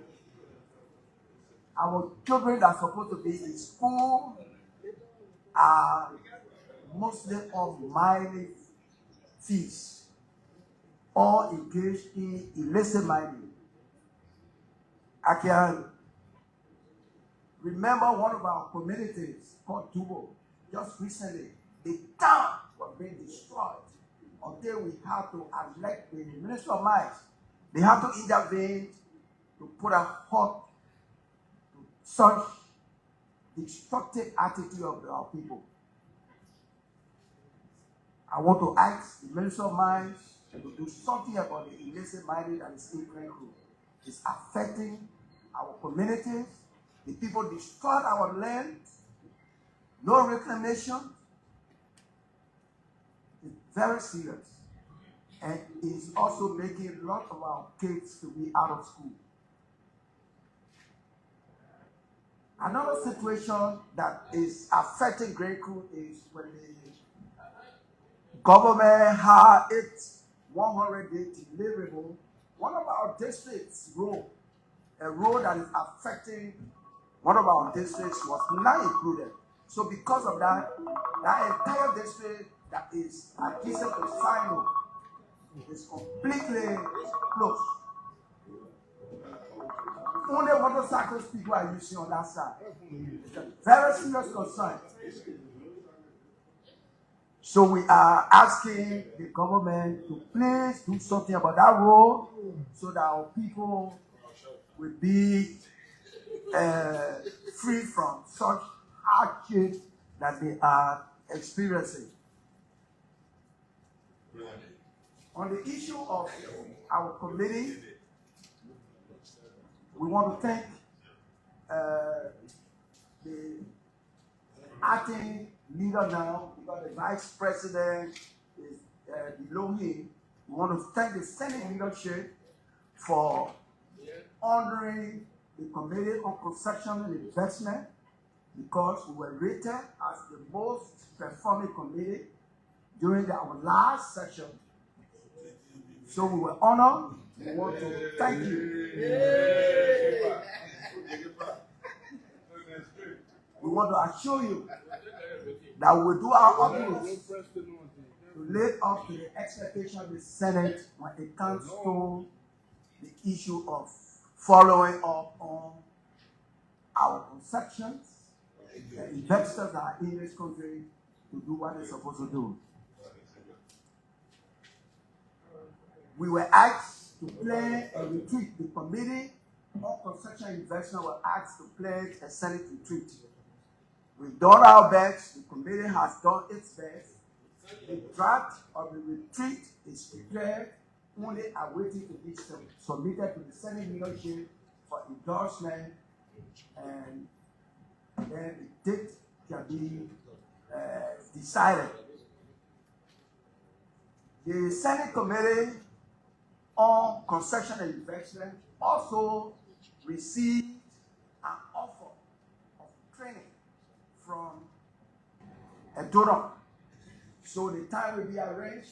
They will be offered to train the committee members on how to deal with concessions whenever they are presented to the Senate.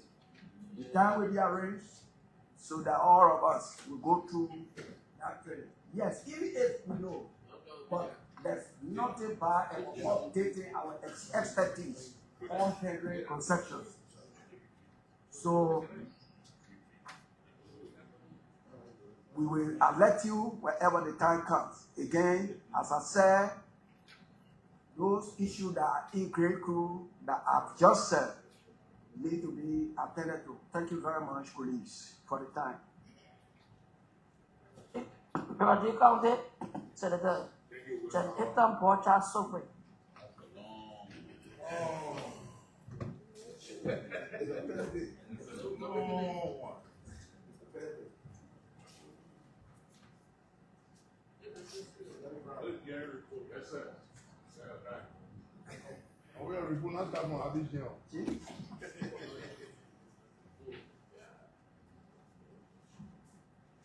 Mr. Presiding, fellow colleagues, let's firstly thank God for our safe wrap-up and that we continue to do the people's business.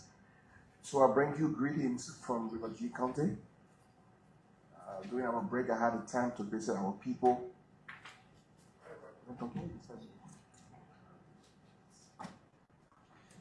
I had the time to visit with our people, and there were a few concerns that they asked me to bring to you, amongst other things. So firstly, I communicated to this August body on May 29, 2005, regarding the abandonment of our only city hall in Fishtown. That issue was seized by plenary and said leadership was going to handle it with list.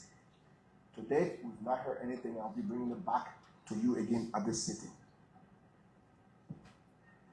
I also raised with plenary the issue of the SKD Sports Complex, where there is a hotel facility that was initially constructed because of our national teams.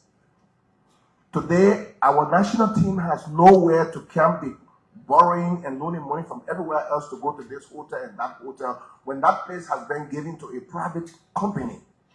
That is a national asset and it should be used for our national purposes. I will be coming to you again for this very purpose, and so we can deal with this one too. Not only that. Thank you, sir.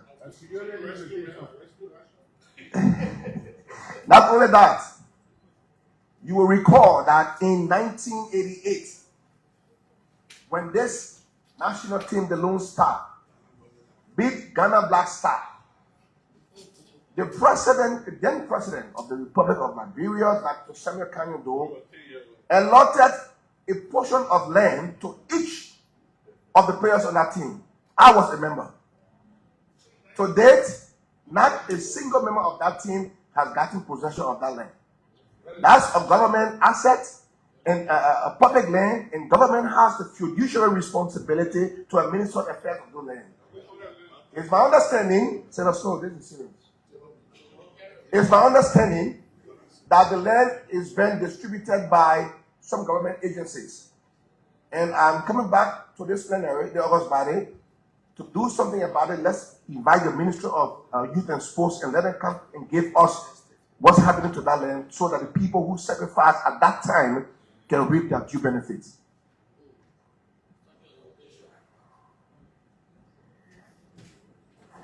Colleagues, I want to bring also to your attention this issue of the Liberia Transport Management and the Ministry of Transport. This thing has not been a result. It's around the corridor. People keep consulting us with respect to what's the way forward. We have not made a decision. We have not invited this matter. I think at some point during these sittings, we should try to bring it to an end. And let's find a resolution.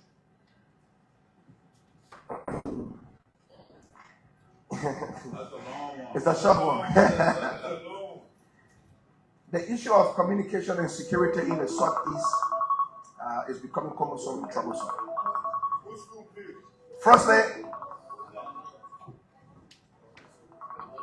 Firstly, the influx. Hello? The influx of Burkinabe in our land is becoming very, very, very troublesome. To the extent where people are shielding them because they are protecting them and making farm for them at certain places. If we are not mindful people, Sooner or later, we will start to find a name for a Burkinabe man and a refugee woman to get someone named Burkina something. We need to handle this issue of serious security concern and something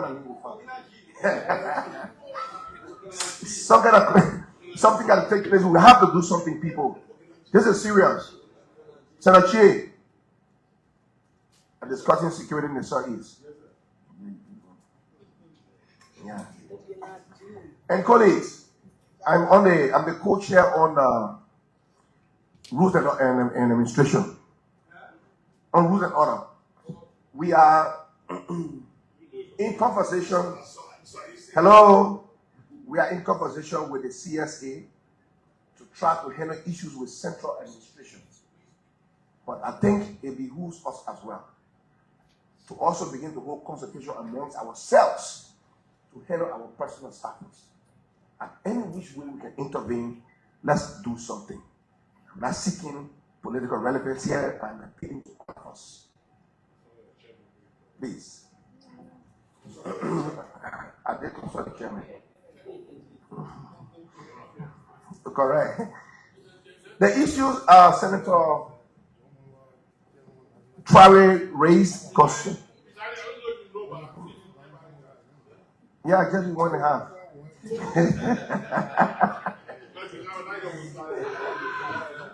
Senator Tiaje just raised an issue. Hello, concerning.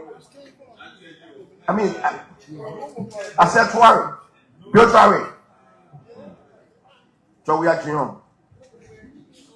So that meant me. But we're not talking to you. Okay, thank you. So he just raised an issue about the volunteer teachers and the volunteer health workers. That is permeating all of our counties around the Southeast and other places. Let's do something this time, Senator Moyi. Let's see what we can place in there to help our people. However small, however infinitesimal, let us do a little that will go a little way. The next budget period, you can ask something, but let's do the first step. The 1,000 mark begins with the first step.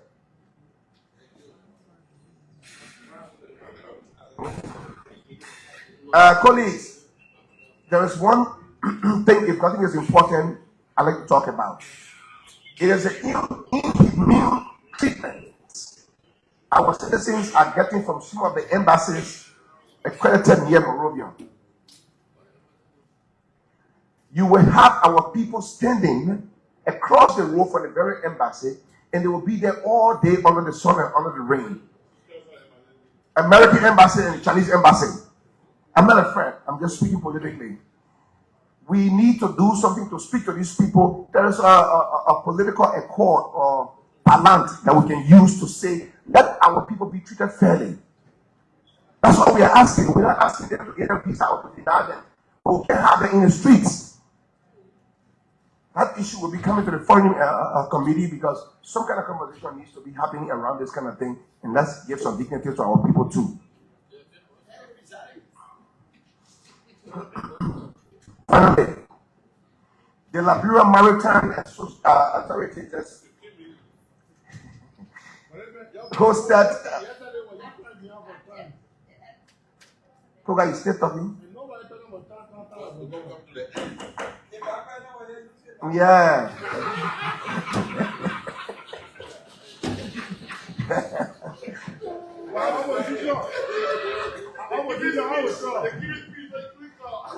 All right. The Liberian Maritime Authority hosted recently the 8th edition of the All Africa Administrations Conference here in Liberia at the EJS Conference Center. That program went well. Amongst other things, was discussed the issue of the. I was there, yes. In my capacity, I was there. And that conversation will lead to some kind of a resolution, and they might be bringing it to us for legislative actions. I'm informing you in advance because I was very proud of the gathering of African countries. And Mr.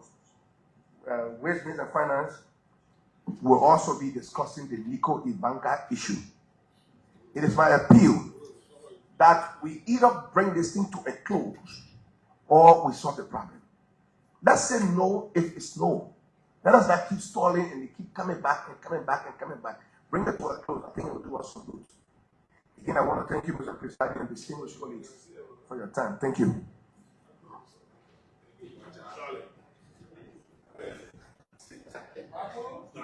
Yes, sir. Senator Boto Kane, Pablo, one. I can send a photo, can you walk through with Senator? Yes, sir. That's not for me.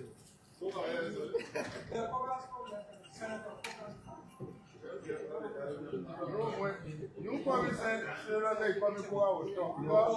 When car coming, if you check the book out, they wait for Senator. I will say you.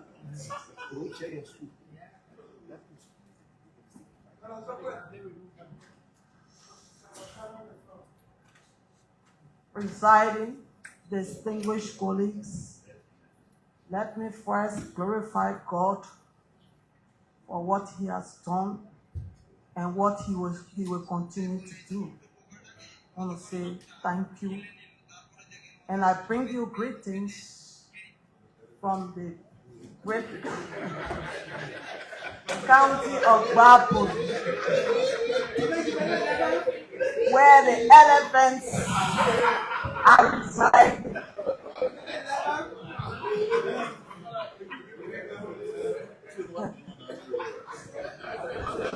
People of Bapu are saying to this August body that we need magisterial courts. If we can recall, a month ago, they have videos circulating in the area where the lady was beaten and punished under the sun, and she was taken to Boko. And Obobo killed his wife and extracted parts from the body. Yeah. Now he is at the prison compound where there is no magisterial court. Jungle justice prevailed in that area. And for Bapolu County, we have 3 courts and we got 6 districts. In the Gengolala, we don't have no magisterial court. In the Bele district, we don't have none. In the Bokomo district, there is none. In the Kongba district, we don't have none. So we are appealing to this August body. As the budget is coming before us, let us see how best it can be placed in the budget to construct magisterial courts in our county. The issue about Bauchico, their road permit has been revoked, but I believe it will be restored. But Bauchico, they are not doing anything in that county. No. Even the UNDP, the justice, the labor, they took a tour there this gone month. There is no good result. I saw some of the reports that they came out with. I am begging this August body for us at least to review the Bauchico MTA. We got some counties, they will complain, but at the end of the day, something can be done there. But for Bauchico, even their headquarters, they are all living in containers. Nothing is done in that part of the county. So this is my appeal to the people of this body to see how best the permit remain as it is until we can get redress from our county. And again, the president told us we should fight against corruption, which of course, in our county, it has been long an old age problem that I believe, as female and mother of the land, thinking that I will curtail corruption. Instead, it is getting worse by day. We tried to bring some people on board, and they were taken to LSTC for investigation. Some of them were indicted, but till now, they are still running the government in our county. You cannot be an indictee at the same time playing with the government resources. Then why was you indicted? That's the question. So I am bringing this to this body too, to look into that. Even when you go on the social media, the only thing you will see there is the senator of Bapolu County is very much corrupt. I am receiving so many insults on the media because actions have not been taken by the government. So they are trying to say that I am lying to the people of this country. It's a disgrace to a senator to be continuously insulted by the people without redress. And again, I'm a female. So I am appealing to you people. You cannot fight corruption and the person is indicted or they are indicted. Then they cannot be suspended or dismissed. And stay playing with the resources. In fact, the resolution that was signed in 2 weeks' time was signed by the indictee. Yeah. Sorry, the civil servant of your county indicted by the government? Yes. And say that? Yes. What are you writing that case to the president? Thank you. You can be indicted and just still being observed. Thank you.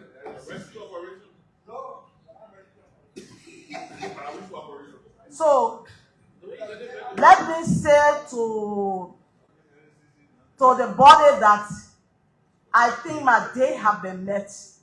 Thank you, Mr. Presiding, and have a blessed day.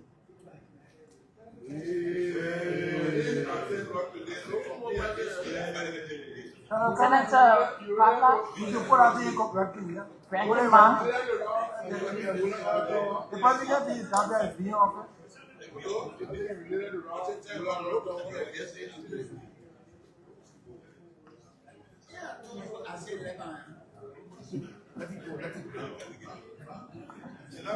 Thank you, Mr. Presiding, distinguished colleagues.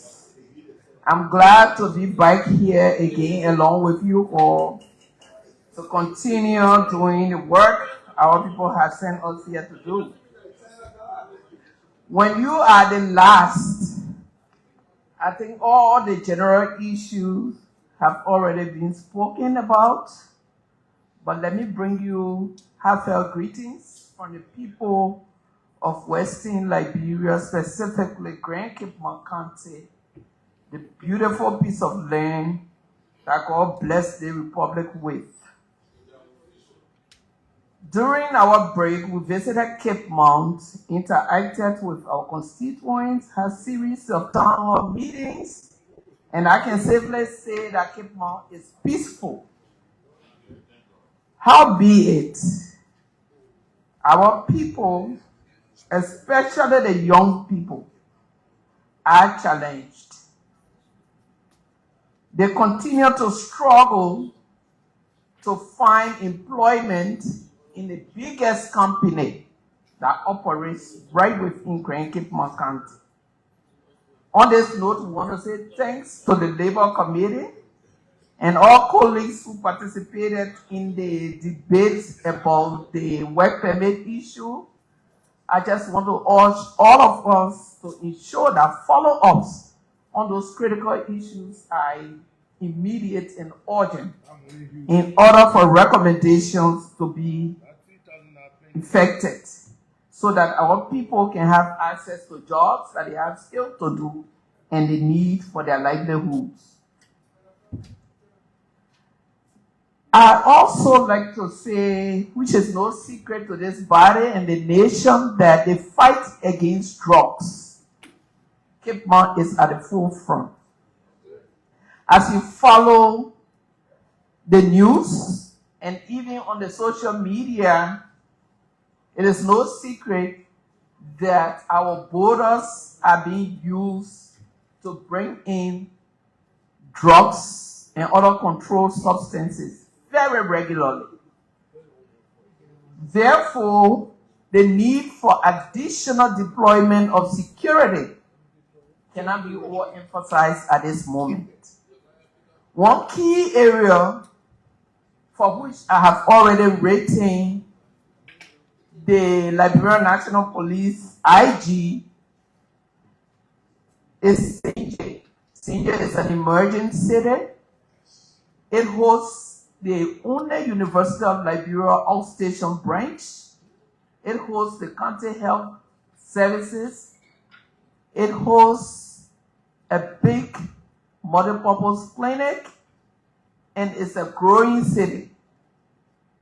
It used to have the police presence, but because of some security issue, that checkpoint was removed. And given the amount of drugs that are seized on a weekly basis in the county, we think that should be restored. And that letter, we send a copy to the Honorable Chairman of the Security Committee. We ask your indulgence to please follow up to make sure that security presence is on the highway. On the Health Committee, we have been engaged at different levels, but there's one important issue that we inherited on this floor.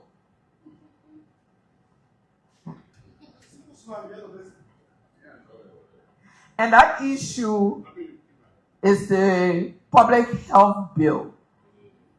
Colleagues, Senator, I will encourage you to take your time and review the new public health bill and see the benefits, the new introduction of authorities and other guidance that it provides to the health sector, which is very important.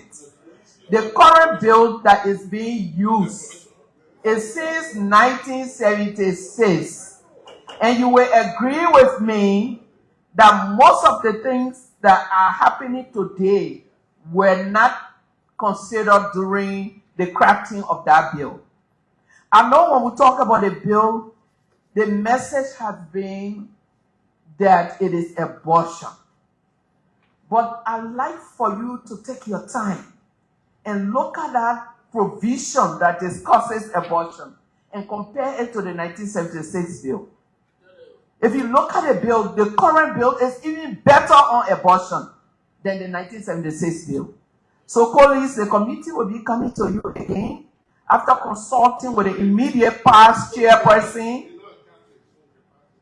After consulting with the immediate past chairman of the health committee, I think it's necessary that we reintroduce that bill on the floor for possible passage. During our break,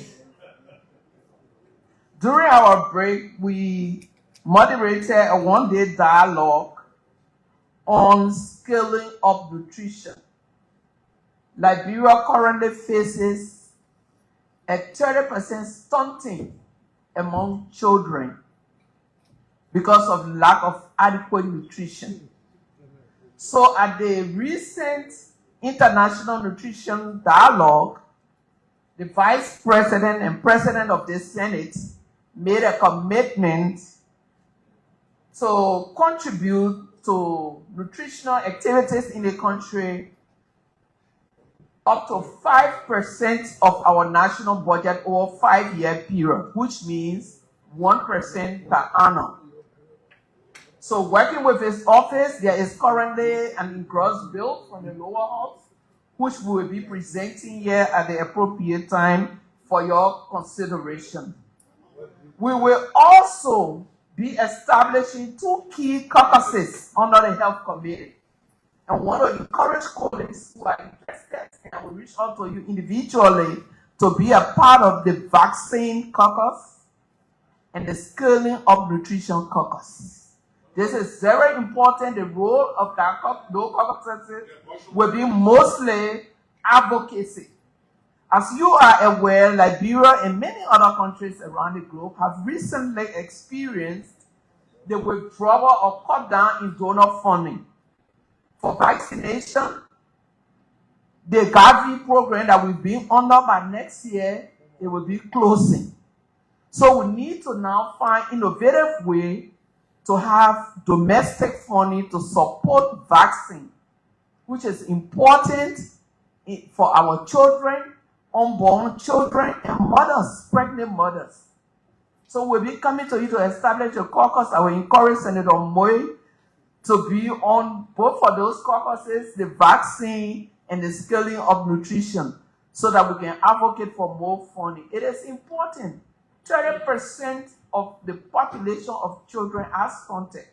And that is not only, it doesn't only have to do with physical outlook, but it also affects the mental capacity of children growing without sufficient nutrition. We also want to inform this body that we launched the malaria vaccine in the remaining 9 counties of Liberia. Last year, we launched for the southeastern counties, those of you from southeastern, you have malaria vaccine in all of your hospitals and major clinics across your counties. The remaining 9 counties was launched now, so the entire country is covered with malaria vaccine, and you know the effect of malaria on the population. So the vaccines are available for children from 5 months to 2 years. Please, as you visit your constituency, encourage mothers and sometimes fathers to take children who fall within that category. The health situation remains very dire, and we need to pay more attention to it as we look at our budget. JFK is making some impasse currently. There are renovations going on, but they are still challenged, as we reported the last time. I also encourage all of us to make use of the private clinic that have been established. It runs from 4 o'clock to 8 p.m. You can see any specialist you want to, and please inform your constituency. At JFK. So after 4 o'clock you go, you can see any specialist you want to see from 4 to 8 p.m. Let me also thank the government under President Boakai and Vice President Kong for restoring our country's image on the international stage. But my dear colleagues, distinguished members of this Senate, this image is being eroded by the reign of insults that was introduced since 2005 election, especially insulting women started as far back in my recollection, 2005. This has become a political tool targeting women. And it's not about me, because the moment I accepted to contest, I wore a skin that I can be insulted anytime. But I don't care how much we do as a country. It's not presenting Liberia well.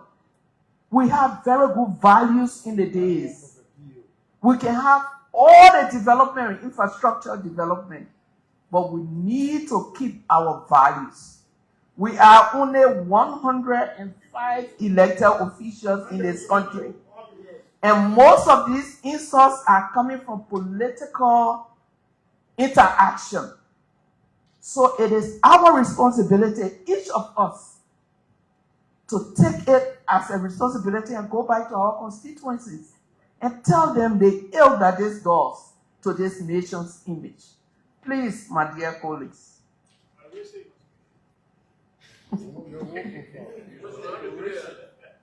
Lastly, which was spoken already by previous speakers, especially my dear chairperson of Security Committee and a few other persons, the issue of rape.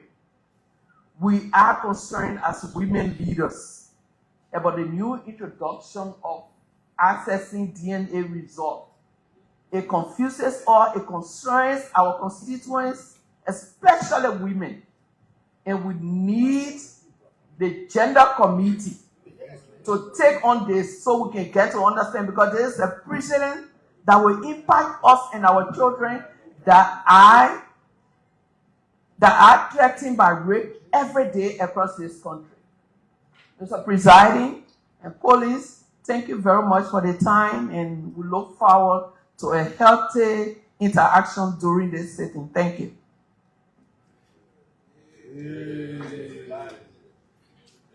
Distinguished colleagues, distinguished colleagues, don't make all your speech.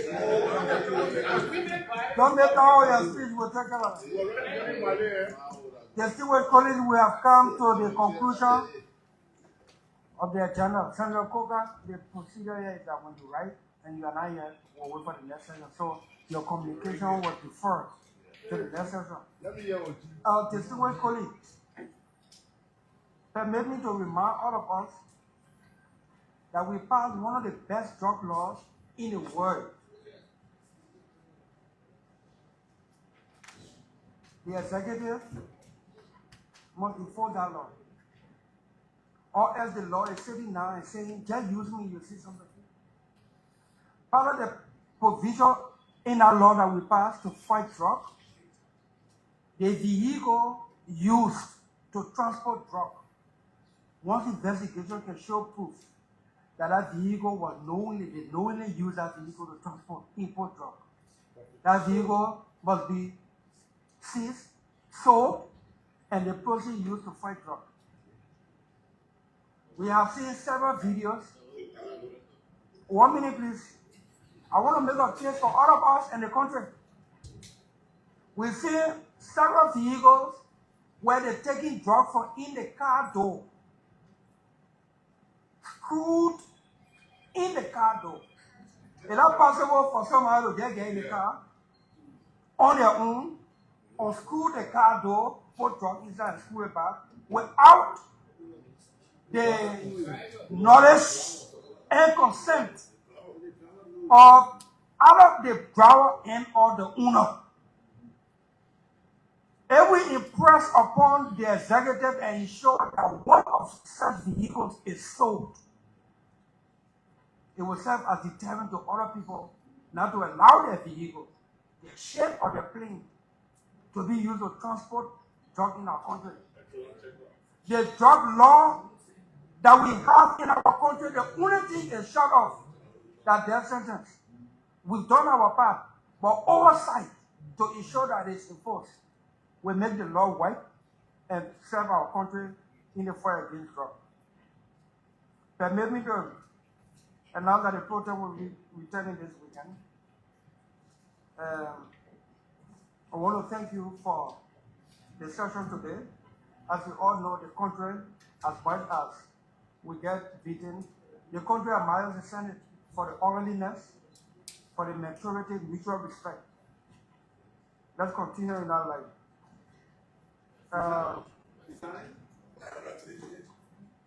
I'm closing the session.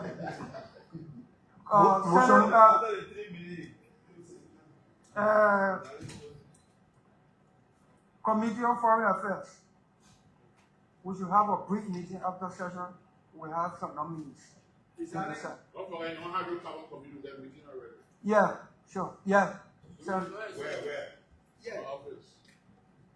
I think thank you very much. Who have agreed to work with us are all concerned about the delay. Okay, submitted, and by weekend the pro tem and the chairman on executive, all the entire leadership will be in town for, and then we can pick it up in consultative meeting on Tuesday before session. We have come to the close of the agenda for today. Motion to adjourn.